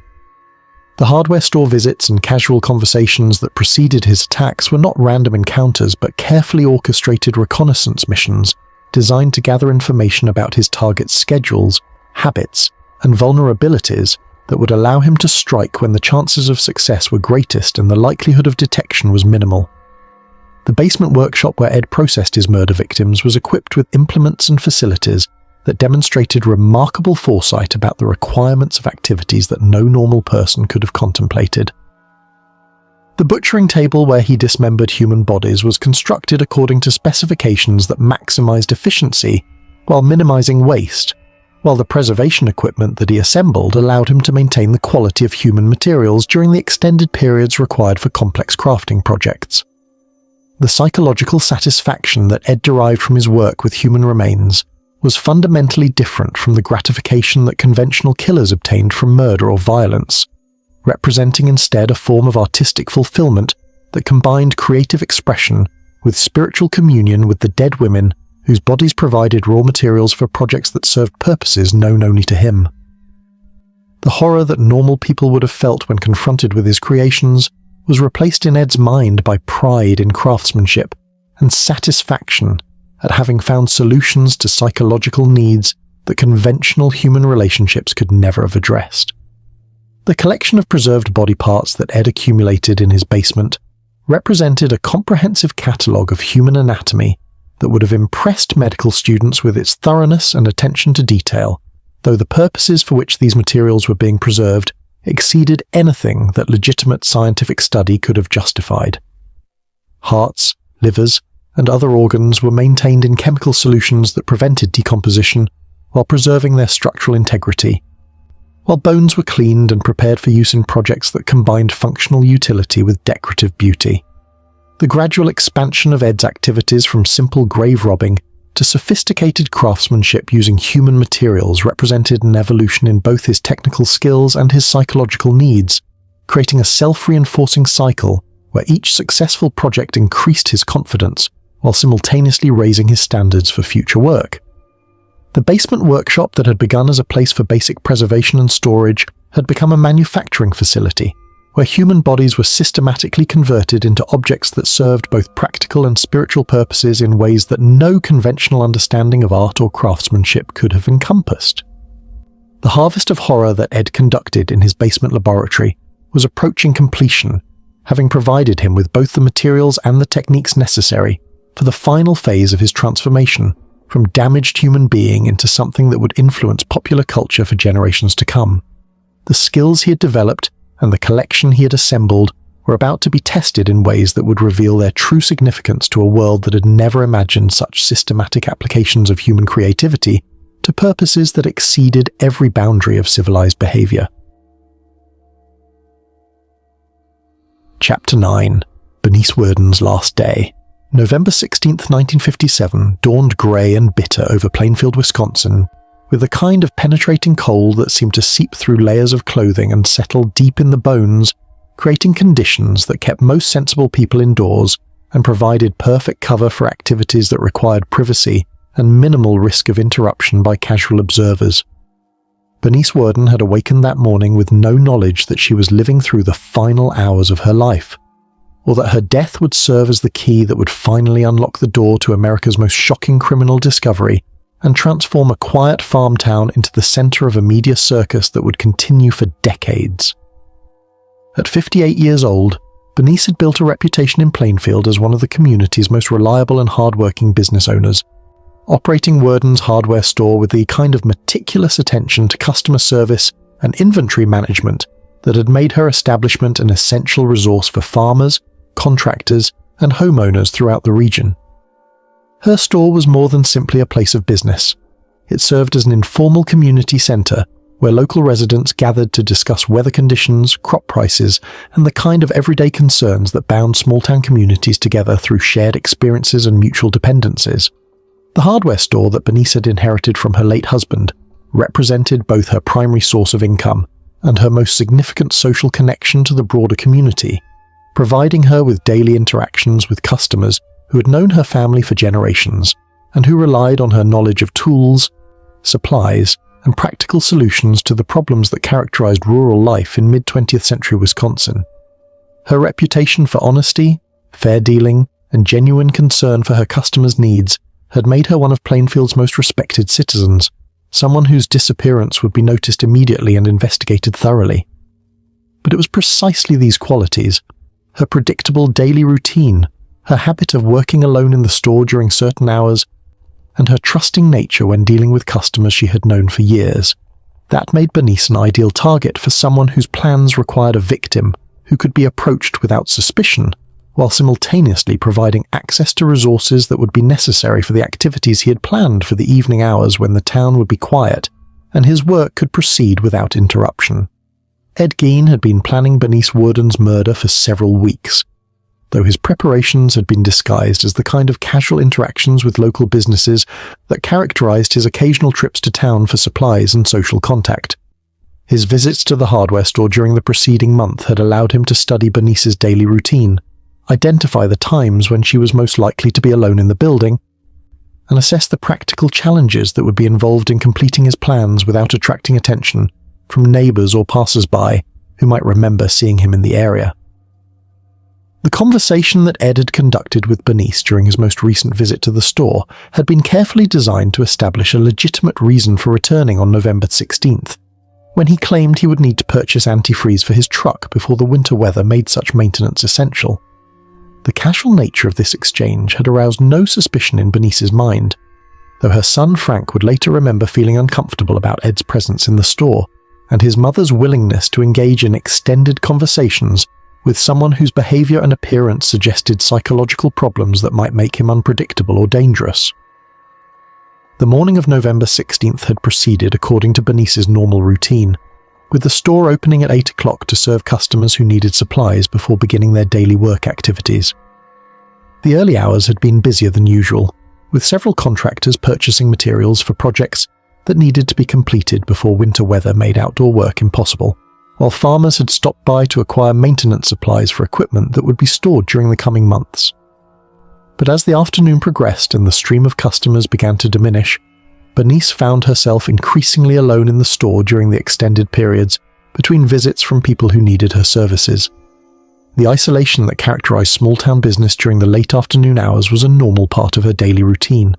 providing her with opportunities to update inventory records, organize merchandise, and handle the administrative tasks that were necessary for maintaining a successful retail operation. It was during one of these quiet afternoon periods that Ed Gein entered Worden's hardware store for what would prove to be his final visit as a customer rather than a murderer, though the transition between these roles would occur so quickly and with such devastating consequences that Bernice would have no opportunity to recognize the danger she was facing or take any action that might have preserved her life. The conversation that began as a routine commercial transaction about antifreeze prices and availability would escalate within minutes to violence that exceeded anything that had ever occurred in Plainfield's peaceful business district. Ed's behavior during the early moments of his final visit to the hardware store was consistent with his previous interactions with Bernice, displaying the same combination of social awkwardness and obsessive attention to details that had characterized his dealings with all of the local merchants who had served him during his occasional trips to town.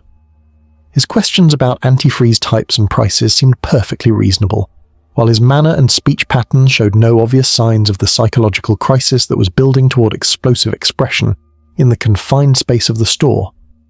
But the transformation that occurred when Bernice turned her back to retrieve antifreeze from the storage area was so sudden and violent that she would have had no opportunity to understand what was happening or respond in any way that might have prevented the attack that followed.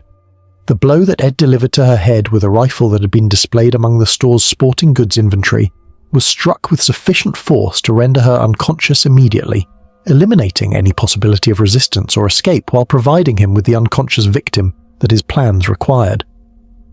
The murder weapon that Ed selected for his attack on Bernice was perfectly suited to his needs, providing him with sufficient force to incapacitate his victim quickly, while being readily available in a location where its presence would not attract attention from anyone who might observe him handling it during the early stages of his visit to the store. The .22 caliber rifle that he used to strike the fatal blow was a common sporting firearm that would normally have been considered harmless in the context of a hardware store that regularly sold hunting and recreational equipment to local customers.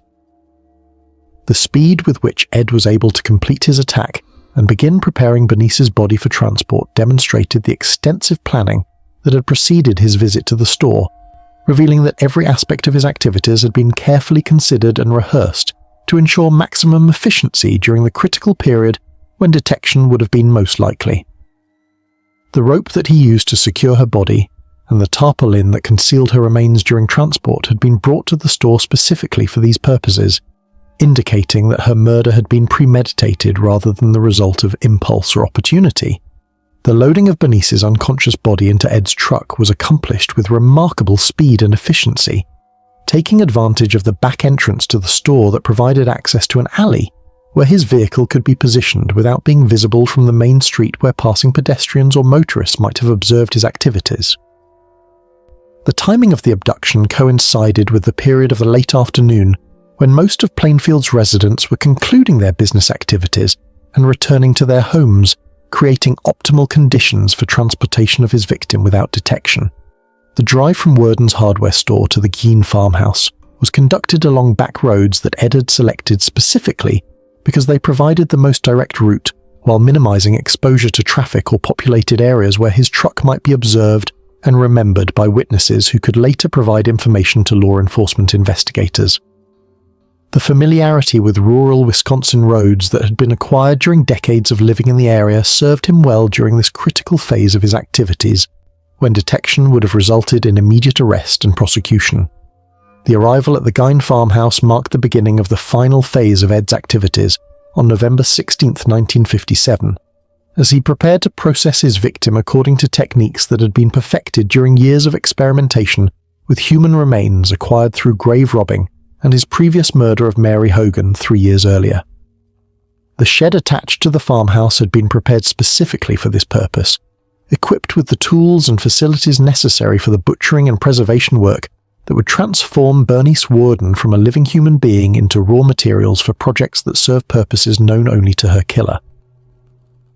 The systematic nature of Ed's processing of Bernice's remains revealed the extent to which his activities had evolved from crude experimentation to sophisticated craftsmanship that demonstrated remarkable skill in working with human materials.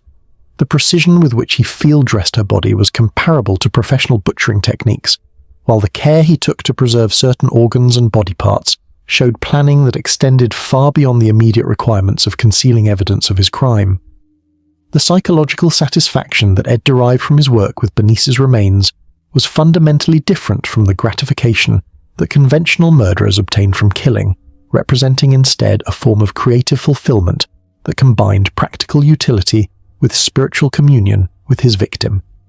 The horror that normal people would have experienced when confronted with such activities was replaced in Ed's mind by professional pride in craftsmanship and satisfaction at having acquired fresh materials that would meet his standards for quality and suitability. But even as Ed worked through the night hours of November 16th and the early morning of November 17th, processing his victim according to techniques that had been perfected through years of practice, the investigation that would eventually expose his activities was already beginning to take shape. Bernice Worden's failure to open her store at the usual time had been noticed by customers who relied on her punctuality, while her son Frank's discovery of blood evidence and signs of struggle in the hardware store had provided law enforcement with the information necessary to begin a search that would lead them directly to the farmhouse where America's most shocking criminal discovery was waiting to be made. The last day of Bernice Worden's life had ended in the basement workshop, where her remains would join the collection that Ed had assembled over nearly a decade of activities that had transformed him from a mere grave robber into something that exceeded every category of human evil. But her death would also mark the beginning of the end for the career that had made Ed Gein the most influential killer in American history, setting in motion the chain of events that would finally expose the true extent of the horrors that had been committed in the isolated farmhouse where madness had worn the mask of Christian virtue for far too long. Chapter 10. House of Horrors Revealed. Sheriff Arthur Schley had investigated dozens of crime scenes during his 23 years in law enforcement, from domestic disputes that had escalated to violence to farm accidents that had claimed lives with the casual brutality that characterized rural existence. But nothing in his professional experience had prepared him for what he encountered when he pushed open the unlocked door of the Gein farmhouse on the evening of November 16, 1957. The beam of his flashlight cut through the darkness of the front hallway like a knife through flesh, revealing details that would haunt his dreams for the remainder of his life and transform him from a competent small-town sheriff into a broken man who would never fully recover from exposure to evil that exceeded every boundary of human imagination. The first indication that the Gein farmhouse contained horrors beyond normal criminal activity came not from any single shocking discovery, but from the overwhelming sensory assault that struck the investigating officers the moment they entered the building. The smell that permeated the structure was indescribable, a mixture of decay, unwashed humanity, and something else that made seasoned law enforcement professionals cover their noses and breathe through their mouths, while struggling to maintain their professional composure in the face of olfactory evidence that suggested activities no civilized person should have been forced to contemplate. The living room that served as Sheriff Schley's introduction to Ed Gein's world was a museum of psychological deterioration and systematic violation of every social norm that governed civilized behavior, though the true significance of many details would not become apparent until forensic examination revealed the human origins of objects that initially appeared to be merely eccentric or unsanitary. The furniture arrangement had been frozen in time since Augusta Gein's death 12 years earlier, creating an atmosphere of suspended animation that suggested the occupant had been unable to accept the reality of loss or adjust to life without the maternal authority that had dominated his existence. but it was the lampshades that provided the first clear indication that the Gein farmhouse contained evidence of crimes that transcended ordinary categories of criminal behavior. Their unusual texture and coloration, creating questions in Sheriff Schlaw's mind that would be answered in ways that challenged his understanding of the limits of human depravity. The shade that covered the lamp beside Augusta's favourite chair appeared to have been constructed from some kind of treated leather or hide, but the pattern of pores and the way the material caught the light suggested origins that were far more sinister than any conventional crafting material. The kitchen revealed additional evidence of activities that combined domestic functionality with systematic violation of human dignity, though the true nature of Ed's innovations in household management would not become fully apparent until forensic specialists examined the contents of cabinets and storage areas that had been organized according to principles that no normal person could have developed. The soup bowls that sat in neat rows on the shelves appeared to have been carved from bone with remarkable skill, while their size and shape suggested origins that were consistent with the cranial capacity of adult human beings. The dining room furniture displayed craftsmanship that would have been admirable if applied to conventional materials, but the upholstery that covered the chairs had been created from skin that still bore tattoos, scars, and other identifying marks that provided forensic evidence about the sources from which Ed had acquired his raw materials. The attention to detail that characterized this work was extraordinary, demonstrating both artistic sensibility and technical skill that had been applied to purposes that exceeded every boundary of civilized human activity. But it was the discovery of Bernice Worden's body in the shed, attached to the farmhouse, that transformed what had been a missing person investigation into the most shocking criminal case in American history, providing incontrovertible evidence that Ed Gein was not simply an eccentric recluse, but a killer whose activities had been conducted according to methods that combined systematic brutality with the kind of methodical attention to detail that suggested extensive experience in processing human remains. The sight of Bernice's corpse hanging from the rafters like a butchered deer was so far beyond normal human experience that Sheriff Schley's initial reaction was complete psychological dissociation, his mind refusing to process what his eyes were showing him, while his body responded with the kind of physical revulsion that indicated his nervous system understood the significance of the discovery even when his conscious thoughts could not yet accept the reality of what he was witnessing. The precision with which Bernice had been field-dressed demonstrated skills that could only have been acquired through extensive practice, while the systematic nature of the butchering process revealed planning and preparation that went far beyond the requirements of a single murder, to suggest activities that had been conducted over extended periods with multiple victims. The tools that had been used for this work were arranged with the kind of orderly efficiency that characterized professional operations, indicating that Ed's basement workshop had been designed specifically for processing human remains rather than being adapted for such purposes after the fact. The forensic examination that followed the initial discovery revealed the true scope of Ed's activities and the systematic nature of his violations of human dignity, as investigators catalogued evidence that demonstrated years of grave robbing, body snatching, and murder, conducted according to methods that combined practical efficiency with artistic sensibility. The collection of preserved human remains that filled the farmhouse represented a comprehensive catalogue of anatomy that would have impressed medical students with its thoroughness, though the purposes for which these materials had been preserved exceeded anything that legitimate scientific study could have justified. The woman's suit that was discovered in Ed's bedroom provided perhaps the most psychologically revealing evidence of his mental state and the purposes that had motivated his criminal activities, consisting of a complete female costume constructed from the preserved skin of multiple victims and designed to allow him to assume feminine identity during the nocturnal rituals that had provided his most intense psychological satisfaction. The vest crafted from breast and torso skin, the leggings constructed from leg hide, and the mask made from carefully preserved facial skin represented innovations in the use of human materials that demonstrated both technical skill and profound psychological disturbance. The masks that Ed had created from the faces of his victims were perhaps the most disturbing items discovered during the investigation,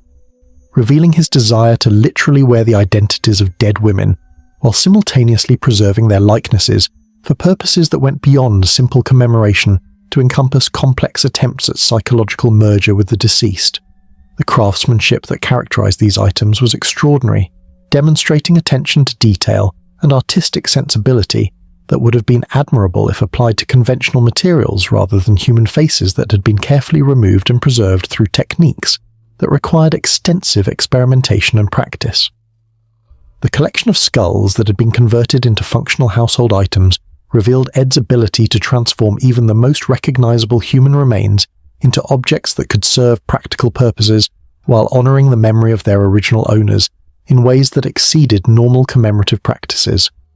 The soup bowls carved from craniums were perfectly functional kitchen implements that demonstrated remarkable skill in working with bone, while their continued use for food service indicated that Ed saw no contradiction between their origins and their domestic utility. The documentation that accompanied the forensic examination of the Gein farmhouse created one of the most comprehensive records of systematic criminal activity in the history of American law enforcement. Though many of the photographs and physical evidence collected during the investigation would never be released to the public due to their extreme content, and the likelihood that such exposure would traumatize viewers who had not been prepared for evidence of such systematic violations of human dignity. The psychological impact of the investigation on the law enforcement personnel who processed the scene was immediate and lasting, creating trauma that would affect their personal and professional lives for decades to come, while providing them with knowledge about human evil that no normal person should have been forced to acquire. Sheriff Schley himself would never fully recover from exposure to the horrors contained within the Gein farmhouse, eventually suffering a nervous breakdown that forced his early retirement from law enforcement and left him unable to discuss the case without experiencing severe psychological distress. The medical examiner who conducted the forensic analysis of Ed's collection faced challenges that exceeded anything that professional training could have prepared him for, as he attempted to catalogue and identify human remains that had been processed according to methods that demonstrated both systematic cruelty and artistic sensibility. The preservation techniques that Ed had employed were so effective that many items retained enough identifying characteristics to allow for positive identification of victims, while the craftsmanship that had been applied to their transformation into functional objects revealed skills that would have been remarkable if employed for legitimate purposes. The investigation that followed the initial discovery would continue for months as forensic specialists attempted to identify all of the human remains found in the farmhouse and determine the full scope of Ed's criminal activities over the preceding decade. The evidence that was collected would fill multiple warehouses and provide material for academic study that would continue for generations, as researchers attempted to understand the psychological and social factors that had contributed to the development of someone whose crimes exceeded every previous example of systematic human evil. The news coverage that began within hours of the discovery transformed Plainfield from an unknown rural community into the center of a media circus that would continue for years, as reporters and photographers descended on the town to document the aftermath of crimes that had redefined American understanding of the limits of human depravity. The residents who had known Ed as merely an odd, harmless bachelor were forced to confront the reality that they had been living alongside a monster whose activities had exceeded their worst nightmares while remaining completely hidden behind a facade of rural normalcy. The house of horrors that had been the Gein farmhouse was about to become the most infamous crime scene in American history, providing inspiration for fictional monsters that would haunt popular culture for generations, while demonstrating that the most terrifying evil was not supernatural, but utterly, devastatingly human. The investigation had revealed the full scope of what systematic cruelty could achieve when guided by intelligence and unconstrained by moral considerations, creating a template for understanding evil that would influence criminal psychology, popular entertainment, and cultural understanding of human nature for decades to come. The revelation was complete, but the horror had only just begun to spread beyond the walls of the farmhouse, where it had been contained for so many years. Escaping into a world that would never be quite the same after learning what one man had been capable of accomplishing in the privacy of his isolated home, where madness had masqueraded as Christian virtue for far too long. With Chapter 11, The Other Victim. The investigation that had begun with Bernice Warden's murder quickly expanded beyond the horrifying discoveries in Ed Gein's farmhouse to encompass a broader examination of unsolved disappearances that had occurred throughout central Wisconsin during the preceding decade, as law enforcement officials attempted to determine the full scope of criminal activities that had been conducted with such systematic thoroughness and psychological sophistication. The evidence collected from the House of Horrors suggested that Ed's crimes extended far beyond a single murder, to include activities that had been carried out over extended periods, with multiple victims whose remains had been processed according to techniques that demonstrated extensive experience and practice. The name that emerged most prominently during this expanded investigation was Mary Hogan, a 54-year-old tavern keeper who had disappeared from her establishment in Pine Grove, Wisconsin, on December 8, 1954, under circumstances that had baffled local law enforcement at the time, but now seemed to fit perfectly into the pattern of behavior that Ed had demonstrated in his attack on Bernice Worden 3 years later. The Pine Grove Tavern that Mary had operated as both proprietor and primary bartender had been found empty and abandoned, with evidence of violence and a trail of blood that led from behind the bar to the back door, suggesting that she had been attacked while working alone and her body removed by someone who possessed both the physical strength and the transportation means necessary for such an undertaking. The investigation into Mary Hogan's disappearance had been hampered from the beginning by the limited resources available to rural Wisconsin law enforcement agencies during the 1950s, combined with the assumption that her disappearance was most likely connected to the questionable characters who frequented her establishment and the kind of criminal activities that were commonly associated with taverns that operated on the margins of respectable society. The Pine Grove Tavern had developed a reputation as a place where rough customers gathered to drink heavily and engage in the kind of behavior that often led to violence, creating an environment where Mary's disappearance could be attributed to any number of potential causes, without requiring extensive investigation into possibilities that might have been more difficult to pursue. But the discovery of Mary Hogan's face among Ed's collection of preserved masks provided incontrovertible evidence that her disappearance had been the result of murder rather than voluntary flight or accidental death, while the condition of her remains suggested that she had been killed specifically to provide materials for the crafting projects that had become the central focus of Ed's existence during the years following his mother's death. The mask that had been created from Mary's carefully preserved facial skin demonstrated the same attention to detail and artistic sensibility that characterized all of Ed's work with human materials, indicating that her murder had been motivated by the same needs and desires that had driven his attack on Bernice Worden. The psychological profile that emerged from studying Ed's treatment of Mary Hogan's remains revealed important insights into the selection criteria that he had applied when choosing victims for his criminal activities, demonstrating that his murders were not random acts of violence, but carefully planned operations designed to acquire specific materials that would meet his standards for quality and suitability. Mary's age, physical appearance, and social circumstances had made her an ideal target for someone whose needs could only be satisfied through access to fresh human materials that could be processed according to techniques that required careful timing and optimal conditions.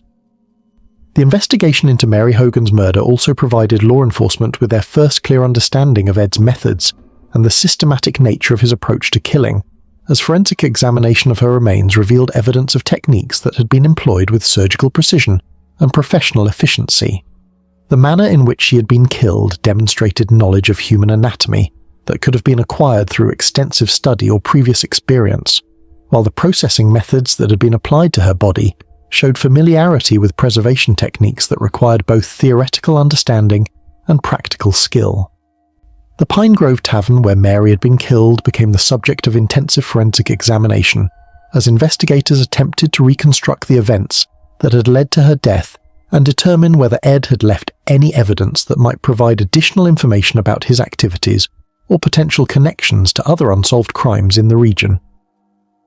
The blood evidence that had been collected at the time of her disappearance was re-examined using more sophisticated techniques that had become available during the intervening years, while the physical layout of the establishment was studied to understand how Ed had been able to complete his attack and remove his victim without attracting attention from neighbors or passers-by. The testimony that Ed provided about Mary Hogan's murder during his interrogation by law enforcement officials revealed the psychological satisfaction that he had derived from his criminal activities, while simultaneously demonstrating the complex mixture of genuine remorse and proud craftsmanship that characterized his attitude toward the victims whose remains had provided raw materials for his artistic projects. His descriptions of the murder were detailed and accurate, showing clear memory of events that had occurred 3 years earlier, but his emotional responses to questions about Mary's death suggested that he viewed her primarily as a source of materials rather than as a human being whose life had been unjustly ended. The confession that Ed provided about his motivations for killing Mary Hogan illuminated the psychological needs that had driven his criminal activities and the ways in which his mother's teachings about feminine evil and sexual purity had evolved into justifications for activities that served purposes known only to his damaged psyche. According to his statements, Mary's death had been necessary to provide him with fresh materials that could not be obtained through grave robbing, while her social status as a tavern keeper had made her morally acceptable as a victim because she represented the kind of woman that Augusta had taught him to view as corrupted by worldly influences. The investigation into other potential victims whose disappearances might have been connected to Ed's activities expanded to include missing persons cases throughout central Wisconsin and beyond, as law enforcement officials attempted to determine whether his criminal career had been more extensive than the evidence found in his farmhouse had initially suggested. The systematic nature of his activities and the sophisticated techniques that he had employed suggested that Mary Hogan and Bernice Worden might have been only the confirmed murders among a larger number of victims whose remains had been processed according to methods that left little evidence for subsequent investigation. The interviews that were conducted with residents of communities throughout the region revealed a pattern of disappearances and suspicious activities that had not been previously connected, but now seemed to fit into a broader context of criminal behavior that had been conducted over extended periods with careful attention to avoiding detection. Women who had vanished without explanation, grave sites that had been disturbed, and reports of strange activities in rural areas all took on new significance when viewed as potential evidence of Ed's criminal activities. But the most disturbing aspect of the investigation into Ed's other potential victims was the recognition that his activities had been conducted in plain sight of communities that had been unable or unwilling to recognize the signs of systematic criminal behavior that were occurring in their midst. The isolation that had protected Ed from detection had also prevented his neighbors from understanding the true nature of the activities that were being conducted in the farmhouse that they had always considered merely strange rather than dangerous. The forensic examination of additional human remains found in Ed's collection provided evidence of victims whose identities could not be established through conventional investigative methods, suggesting that his criminal activities had included victims from outside the immediate geographic area or individuals whose disappearances had not been reported to law enforcement agencies. The advanced state of decomposition that characterized some remains made identification impossible, while the processing methods that had been applied to others had eliminated the physical characteristics that would have been necessary for positive identification. The psychological evaluation that was conducted to assess Ed's mental state and determine his fitness to stand trial revealed the complex mixture of genuine mental illness and calculated criminal behavior that had characterized his activities, demonstrating that his crimes had been the product of both psychological damage and conscious choice rather than simple madness or loss of self-control. The systematic nature of his activities and the sophisticated techniques that he had employed suggested that he had been capable of understanding the legal and moral implications of his behavior while choosing to continue activities that served psychological needs that conventional human relationships could not have satisfied. The impact of the expanded investigation on the communities where Ed's crimes had been committed was profound and lasting, forcing residents to confront the reality that their failure to recognize the signs of systematic criminal behavior had contributed to the continuation of activities that had claimed multiple victims over extended periods.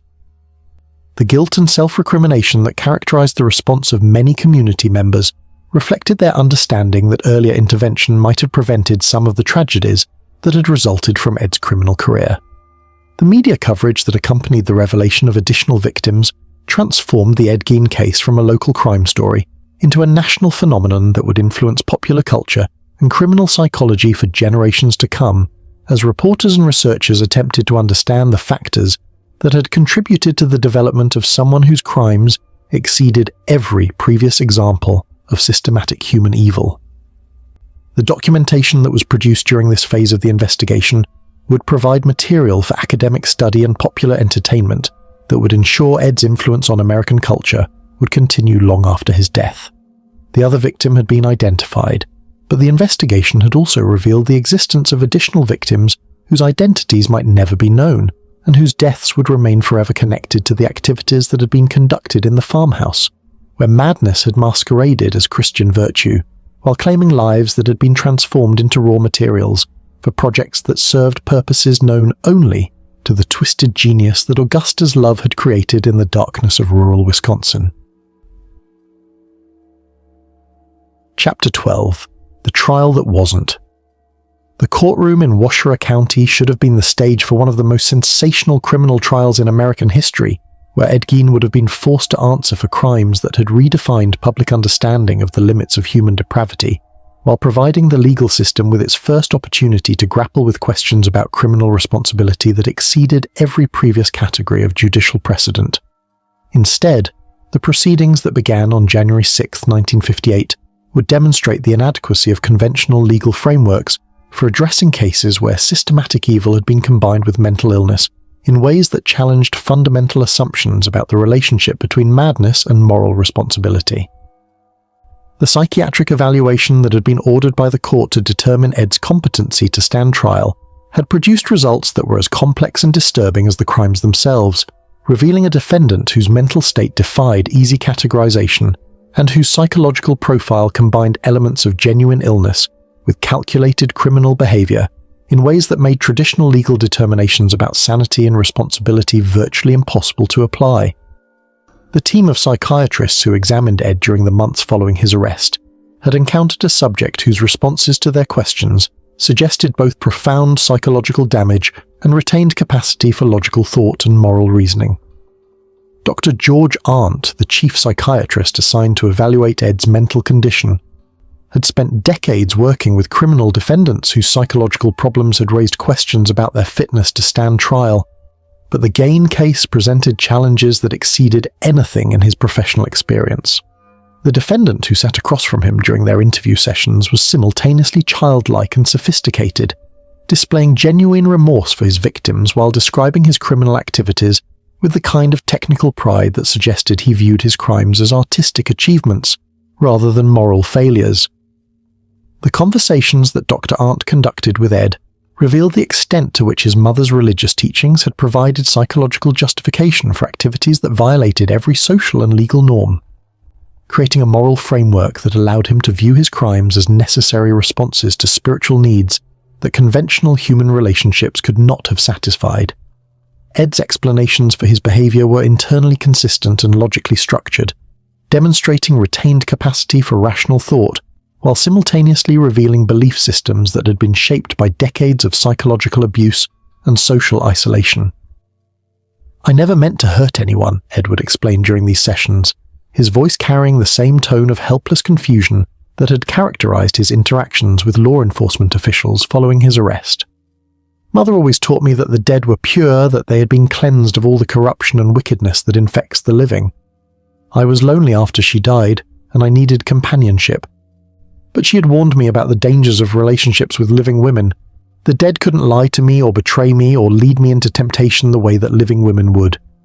The psychiatric reports that resulted from these evaluations painted a picture of a defendant whose mental state had been fundamentally altered by childhood trauma and systematic psychological abuse, but who retained sufficient cognitive capacity to understand the nature and consequences of his actions, while lacking the emotional and moral development necessary to appreciate their full significance. The diagnosis that emerged from this process, chronic schizophrenia with elements of sexual psychopathy, provided a clinical framework for understanding Ed's behavior, while raising complex questions about the legal implications of mental illness that had been caused by environmental factors rather than organic brain dysfunction.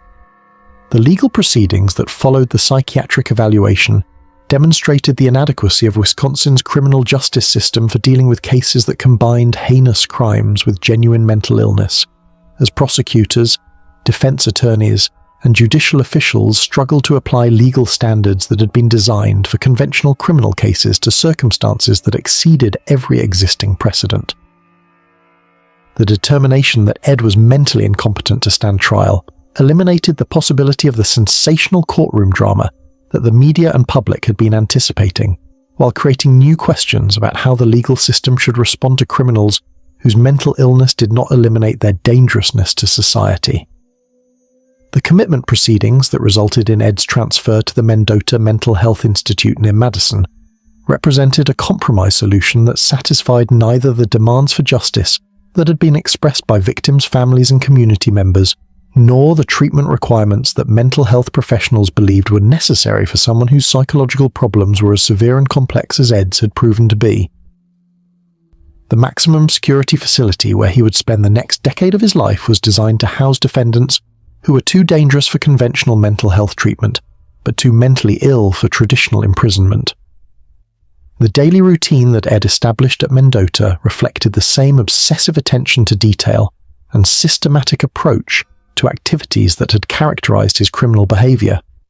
Though the institutional environment provided him with outlets for these tendencies that were both legal and socially acceptable, the craft projects that he pursued during his hospitalization demonstrated remarkable artistic ability and technical skill, creating objects that would have been admirable if produced by someone whose background did not include the systematic violation of human dignity that had made his name synonymous with horror. The interviews that Ed granted to psychiatrists, researchers, and journalists during his years at Mendota provided insights into the psychological factors that had contributed to his criminal development, while simultaneously revealing the extent to which his mental illness had been shaped by environmental factors that could potentially be addressed through appropriate treatment and intervention. His descriptions of his childhood experiences and his mother's influence on his development created a case study that would influence understanding of the relationship between child abuse and criminal behavior for generations to come. The treatment that Ed received during his hospitalization was limited by the therapeutic techniques available during the 1950s and 1960s, when understanding of personality disorders and sexual psychopathy was still in its infancy, and effective interventions for such conditions had not yet been developed. The medications that were prescribed for his schizophrenia provided some relief from the most severe symptoms of his mental illness, but could not address the fundamental personality damage that had been caused by decades of psychological abuse and social isolation. The legal challenges that arose during Ed's hospitalization reflected the complexity of cases where criminal behavior had been caused by mental illness that was itself the product of environmental factors, raising questions about the appropriate balance between public safety and individual rights that would influence mental health law for decades to come. The periodic reviews of his mental status that were required by law created ongoing opportunities for his release, while the severity of his crimes made such release politically and practically impossible, regardless of any improvement in his psychological condition. The media attention that continued throughout Ed's hospitalization ensured that his case would remain in the public consciousness long after the initial shock of his crimes had faded, creating a cultural phenomenon that would influence popular entertainment and academic study for generations. The books, articles, and documentary films that were produced about his case provided various interpretations of his crimes and their significance, though most failed to capture the full complexity of the psychological and social factors that had contributed to his development as a criminal. The impact of Ed's case on the communities where his crimes had been committed continued long after his removal from society, as residents struggled to understand how such systematic evil could have developed in their midst without being detected or prevented by the social institutions that were supposed to protect them from such dangers. The guilt and self-recrimination that characterized many community responses reflected recognition that earlier intervention might have prevented some of the tragedies that had resulted from his criminal career.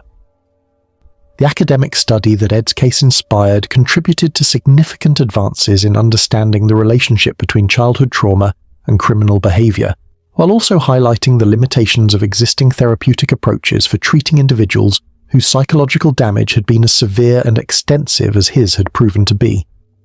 The research that was conducted using his case as a foundation would influence the development of new approaches to preventing and treating similar conditions in future cases.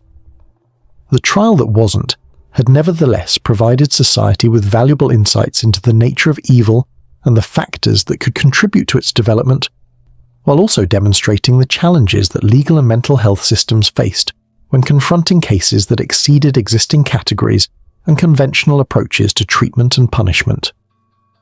The questions that Ed's case had raised about criminal responsibility, mental illness, and the appropriate response to systematic evil would continue to influence legal and psychological thinking for decades to come. The monster was safely contained behind institutional walls, but the ideas and insights that his case had generated would continue to spread through academic and popular culture, ensuring that his influence on American understanding of human nature would extend far beyond the physical boundaries of the facility, where he would spend the remainder of his life contemplating the crimes that had made him the most infamous killer in the nation's history. Chapter 13. Birth of the Boogeyman. The transformation of Ed Gein from obscure Wisconsin farmer into the most influential killer in American popular culture began almost immediately after news of his crimes spread beyond the boundaries of Plainfield, as writers, filmmakers, and cultural entrepreneurs recognized that the horror he had created in his isolated farmhouse contained elements that could be adapted, refined, and amplified to serve the entertainment needs of audiences who craved experiences that would allow them to explore the darkest aspects of human nature without risking actual exposure to genuine evil. The monster that had been contained within the walls of Mendota Mental Health Institute was about to escape into the realm of popular imagination, where he would multiply and evolve in ways that would make his cultural impact far more significant than his actual crimes.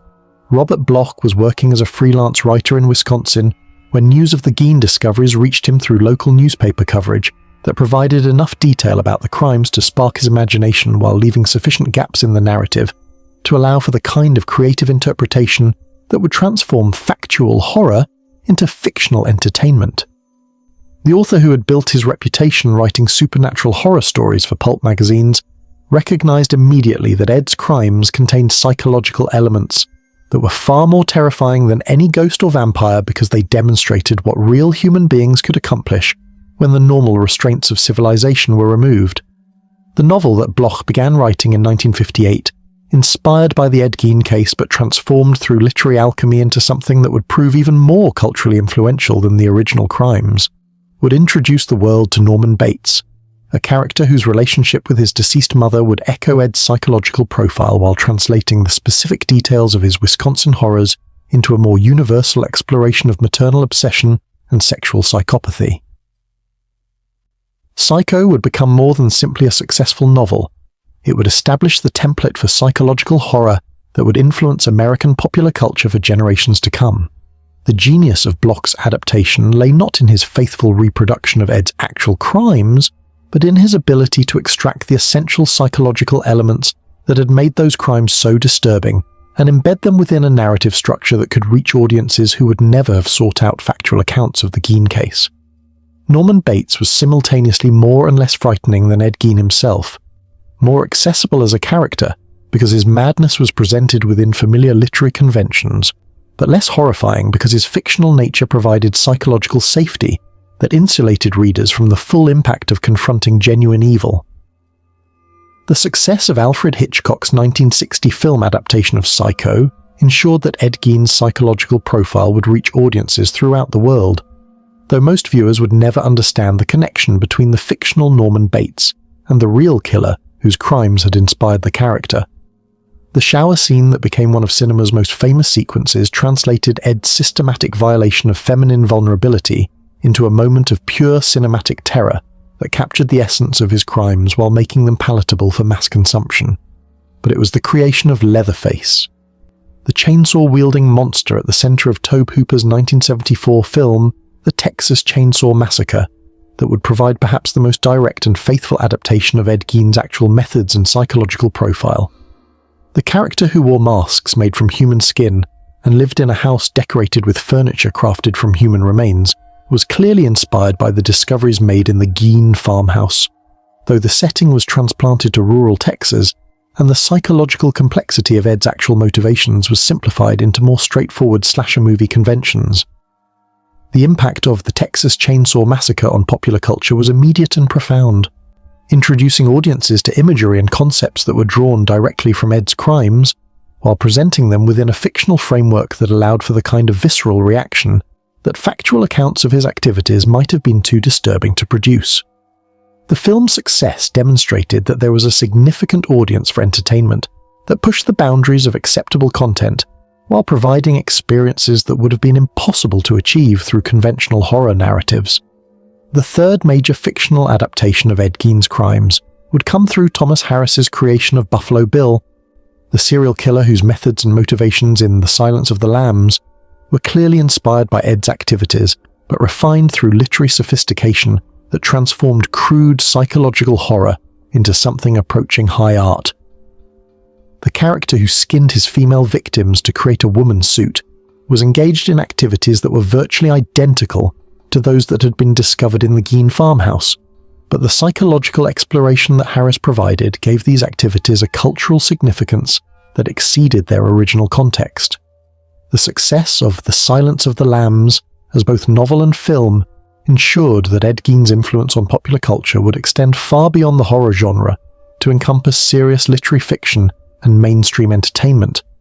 while the character of Buffalo Bill would introduce his methods and psychological profile to audiences who might never have encountered them through more direct adaptations of his crimes. The Academy Award recognition that the film received demonstrated that the themes and imagery inspired by Ed's activities had achieved a level of cultural respectability that transformed them from exploitation material into legitimate artistic expression. But perhaps most significantly, these fictional adaptations of Ed Gein's crimes had collectively created a new archetype in American popular culture, the sexually disturbed killer whose relationship with his mother had created psychological damage that manifested through systematic violence against women. This character type would become so common in horror films, television shows, and popular literature that most audiences would lose track of its origins in the specific crimes committed by a Wisconsin farmer, whose activities had been discovered in 1957. The cultural impact of these Ed Gein-inspired characters extended far beyond entertainment to influence public understanding of criminal psychology, serial killer behavior, and the relationship between childhood trauma and adult violence. The fictional explorations of maternal obsession and sexual psychopathy that had been inspired by his case provided audiences with frameworks for understanding criminal behavior that would shape their interpretation of real crimes for decades to come. The academic study of Ed Gein's influence on popular culture revealed the extent to which his crimes had tapped into fundamental anxieties about family relationships, sexual identity,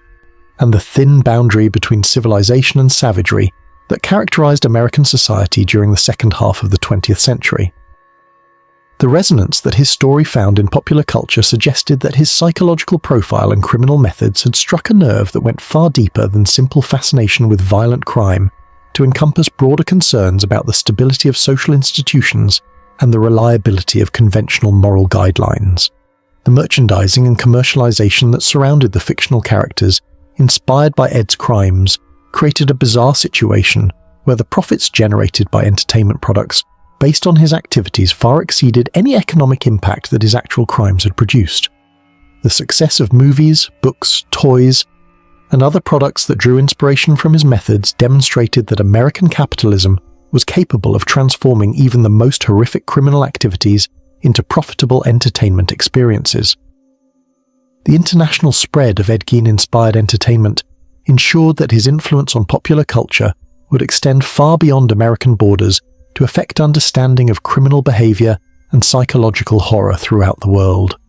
The universal appeal of stories about maternal obsession and sexual psychopathy suggested that the themes embodied in his crimes resonated with fundamental human anxieties that transcended cultural and national boundaries.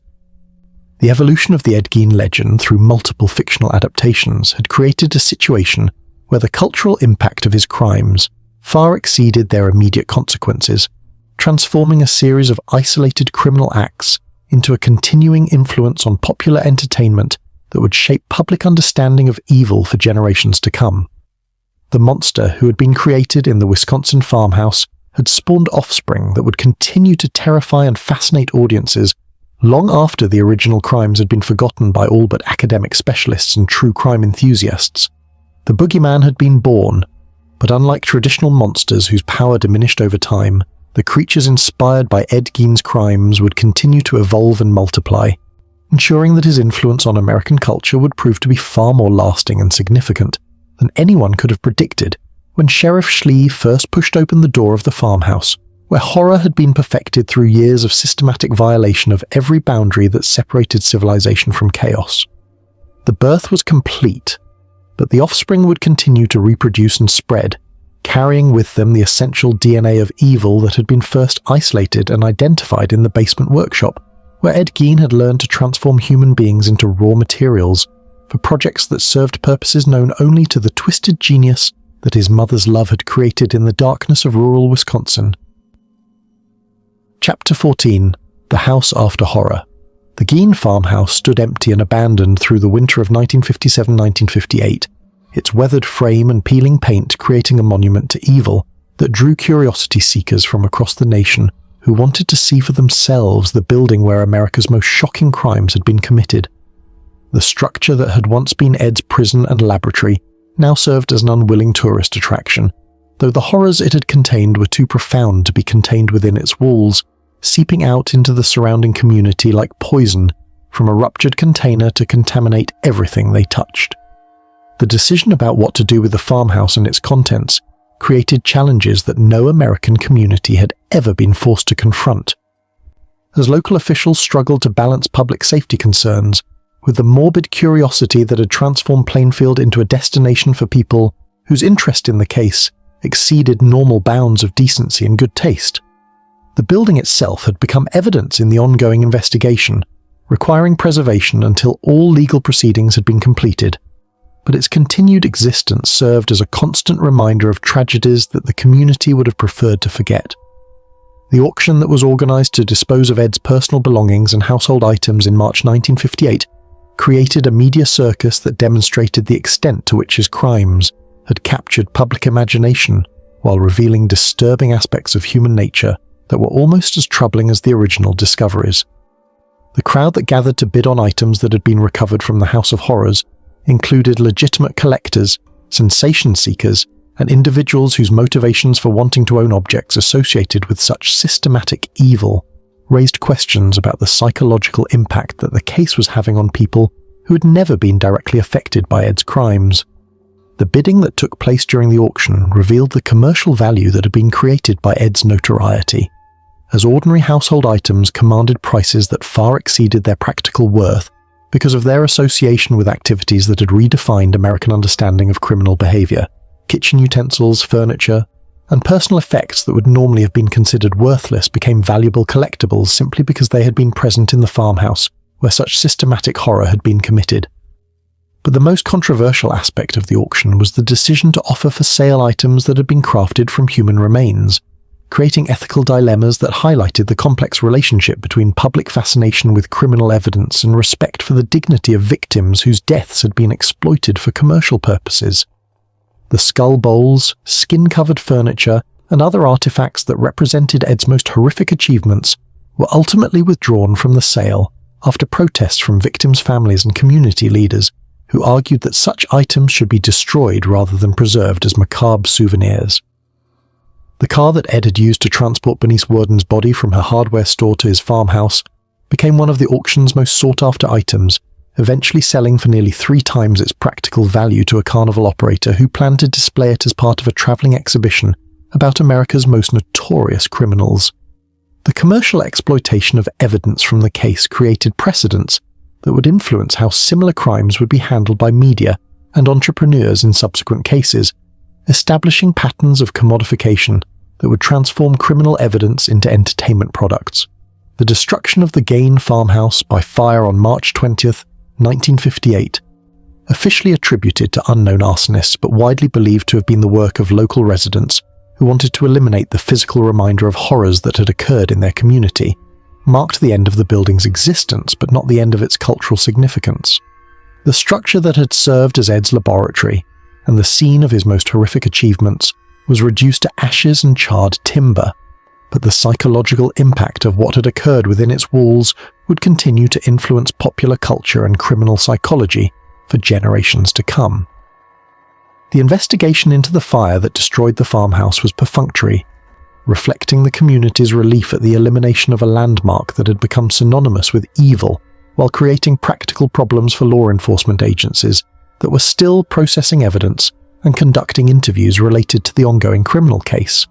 The official determination that the fire had been caused by arsonists who could not be identified satisfied no one but allowed the community to avoid confronting questions about whether the destruction had been officially sanctioned or merely tolerated by authorities who understood the psychological benefits of eliminating such a disturbing reminder. The empty lot where the farmhouse had stood became the subject of local legends and supernatural folklore that demonstrated the lasting impact of Ed's crimes on community psychology, as residents reported strange occurrences and unexplained phenomena that were attributed to the evil that had been committed on the site. These stories, whether based on genuine experiences or psychological projections, revealed the extent to which the trauma of the discoveries had affected people who had never been directly involved in the criminal activities but had been forced to confront the reality that such systematic horror could develop in their midst. The property itself remained in legal limbo for years as courts attempted to determine the appropriate disposition of land that had been so thoroughly contaminated by criminal activity that it was effectively unmarketable through conventional real estate channels. The legal precedents established by the Gein case would influence how similar properties would be handled in subsequent criminal cases,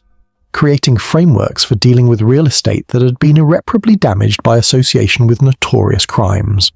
The cemetery where Ed had conducted his grave-robbing activities became the subject of intensive security measures and ongoing monitoring as officials attempted to prevent copycat crimes and protect burial sites from vandalism by people whose fascination with the case had inspired them to seek out locations associated with his activities.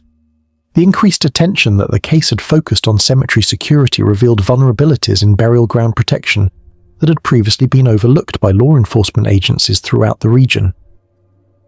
The impact of the case on Plainfield's economy was complex and contradictory, as the negative publicity associated with being known as Ed Gein's hometown was offset by the tourism revenue generated by people who wanted to visit the location where such notorious crimes had been committed. The businesses that had served Ed during his criminal career found themselves thrust into the spotlight, as reporters and curiosity seekers sought out anyone who had interacted with him during the period when he was conducting his activities.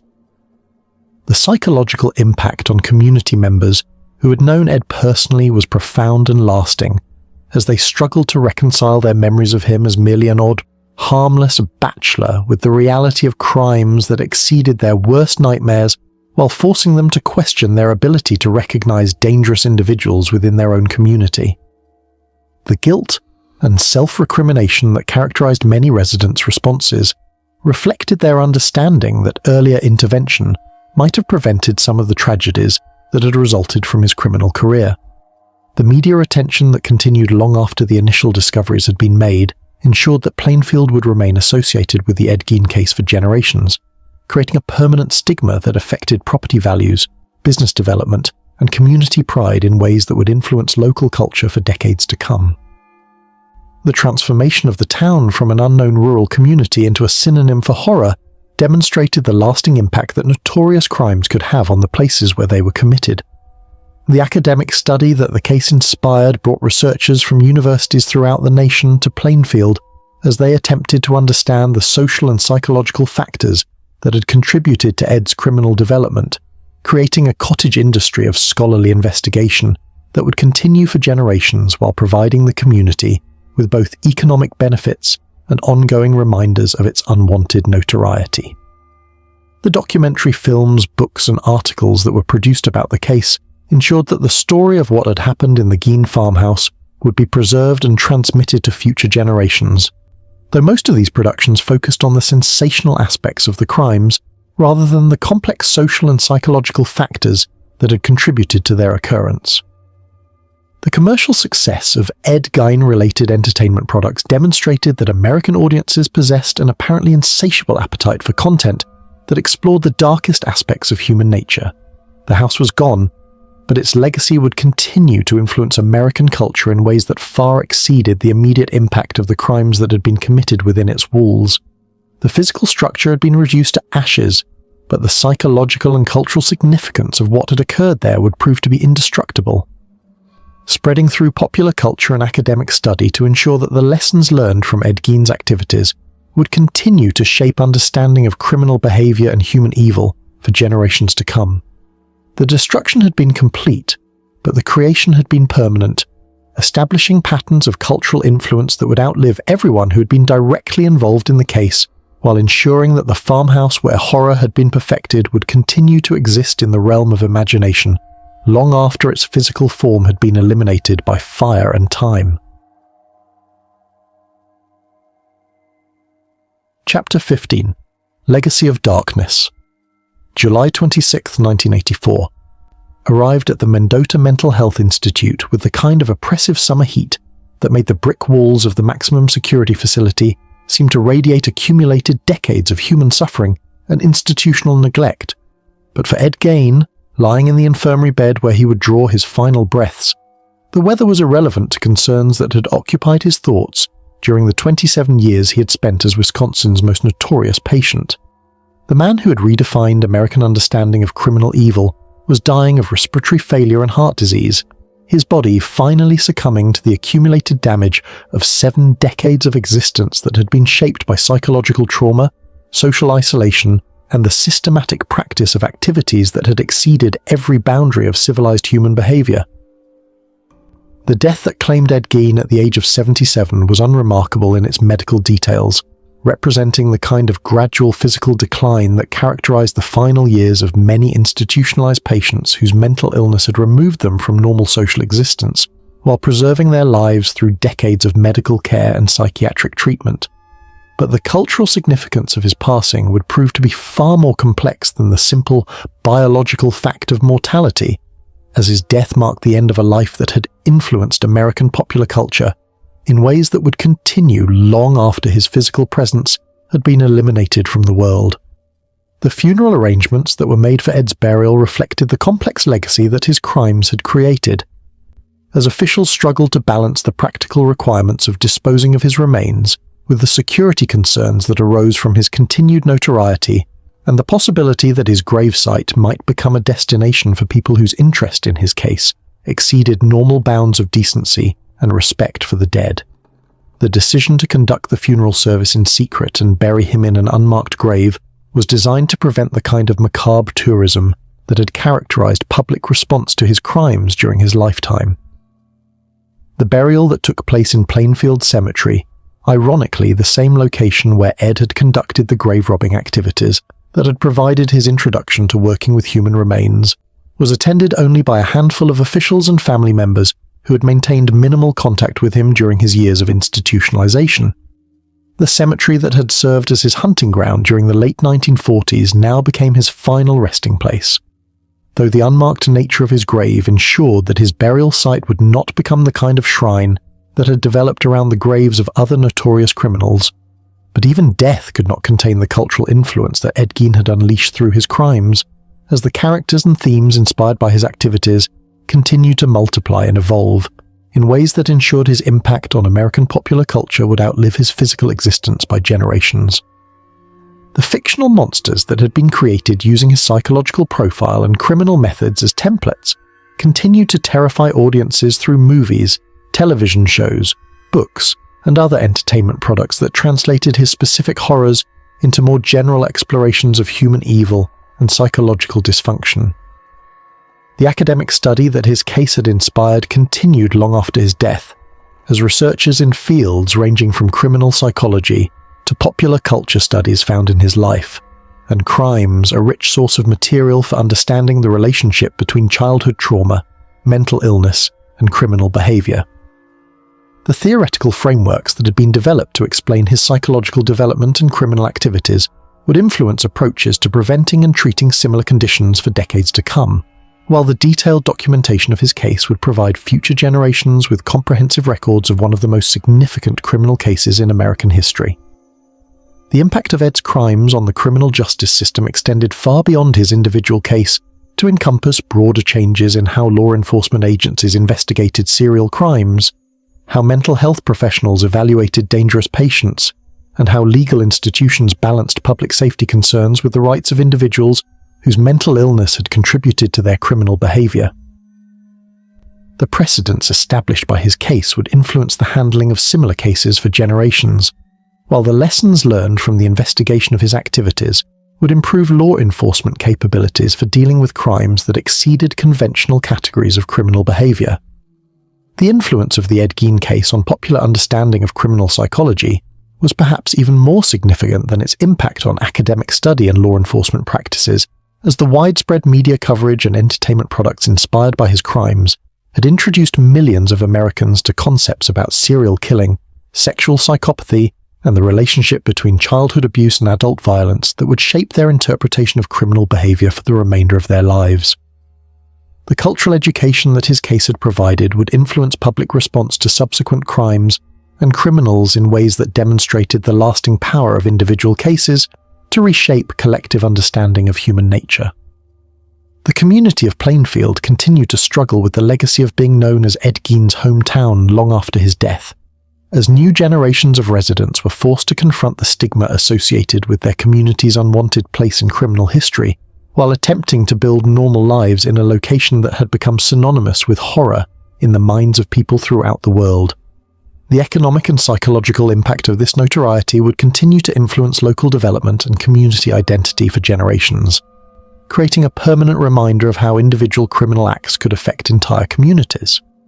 The transformation of Ed Gein from historical figure into cultural icon was completed by his death, as the elimination of his physical presence allowed for the kind of mythologization that had previously been constrained by the reality of his continued existence as a living, aging mental patient whose mundane daily routine in institutional care contrasted sharply with the dramatic public image that had been created by media coverage and entertainment products. The deceased Ed Gein could be transformed into whatever kind of monster different audiences needed him to be, freed from the limitations imposed by biological reality and psychological complexity. The moral questions that his case had raised about the relationship between mental illness and criminal responsibility, the appropriate response to crimes that exceeded normal categories of evil, and the balance between public safety and individual rights would continue to challenge legal scholars, mental health professionals, and ordinary citizens who were forced to confront the implications of his activities for their understanding of justice, treatment, and the proper response to systematic human evil. The influence of Ed Gein's crimes on American culture would prove to be one of his most lasting and significant legacies, as the characters and themes inspired by his activities became permanently embedded in popular entertainment and collective imagination. The psychological profile that he had embodied, the sexually disturbed killer whose relationship with his mother had created damage that manifested through violence against women, would become so common in horror fiction and true crime narratives that most audiences would lose track of its origins in the specific discoveries made in a Wisconsin farmhouse in 1957. The international spread of Ed Gein-inspired entertainment ensured that his cultural influence would extend far beyond American borders to affect global understanding of criminal behavior and popular concepts of evil, while the continued production of movies, books, and other products based on his crimes would guarantee that new generations would be introduced to themes and imagery derived from his activities long after the historical details of his case had been forgotten. The scholarly analysis of his cultural impact revealed the extent to which his crimes had tapped into fundamental anxieties about family relationships, sexual identity, and social stability that characterized modern industrial society, while the commercial success of entertainment products inspired by his activities demonstrated the existence of apparently inexhaustible public appetite for content that explored the darkest aspects of human nature through the safety of fictional representation. The legacy of darkness that Ed Gein had created through his crimes would continue to influence American culture and criminal psychology for as long as people remained fascinated by questions about the nature of evil and the factors that could transform ordinary human beings into monsters whose activities exceeded every boundary of civilized behavior. His death had ended a life that had been shaped by trauma and devoted to activities that honored his mother's memory in ways that she could never have imagined. But it had also completed the transformation of a damaged Wisconsin farmer into one of the most influential figures in the history of American criminal culture. The man was dead, but the monster he had become would live forever in the realm of popular imagination, continuing to terrify and fascinate audiences who would never understand the connection between their entertainment and the real crimes that had been committed by someone whose psychological development had been so thoroughly distorted by maternal obsession that he had learned to see human beings as raw materials for projects that served purposes known only to the twisted genius that love had created in the darkness of rural Wisconsin. The legacy was complete, but it would never be finished. continuing to grow and evolve through new adaptations and interpretations that would ensure Ed Gein's influence on American culture would prove to be as immortal as the evil he had perfected in the basement workshop, where he had learned to transform death into a form of art that would outlive everyone who had been horrified by its discovery in the house where horror had been born. Thus concludes the tale of Ed Gein's house, a story of how maternal obsession and religious fanaticism could create monsters whose influence would extend far beyond their actual crimes to reshape American understanding of evil, popular culture, and the thin line that separates civilization from chaos. The house is gone, but the darkness it contained has spread throughout the world, ensuring that the lessons learned in that Wisconsin farmhouse will continue to terrify and fascinate new generations for as long as people remain curious about the ultimate depths of human depravity.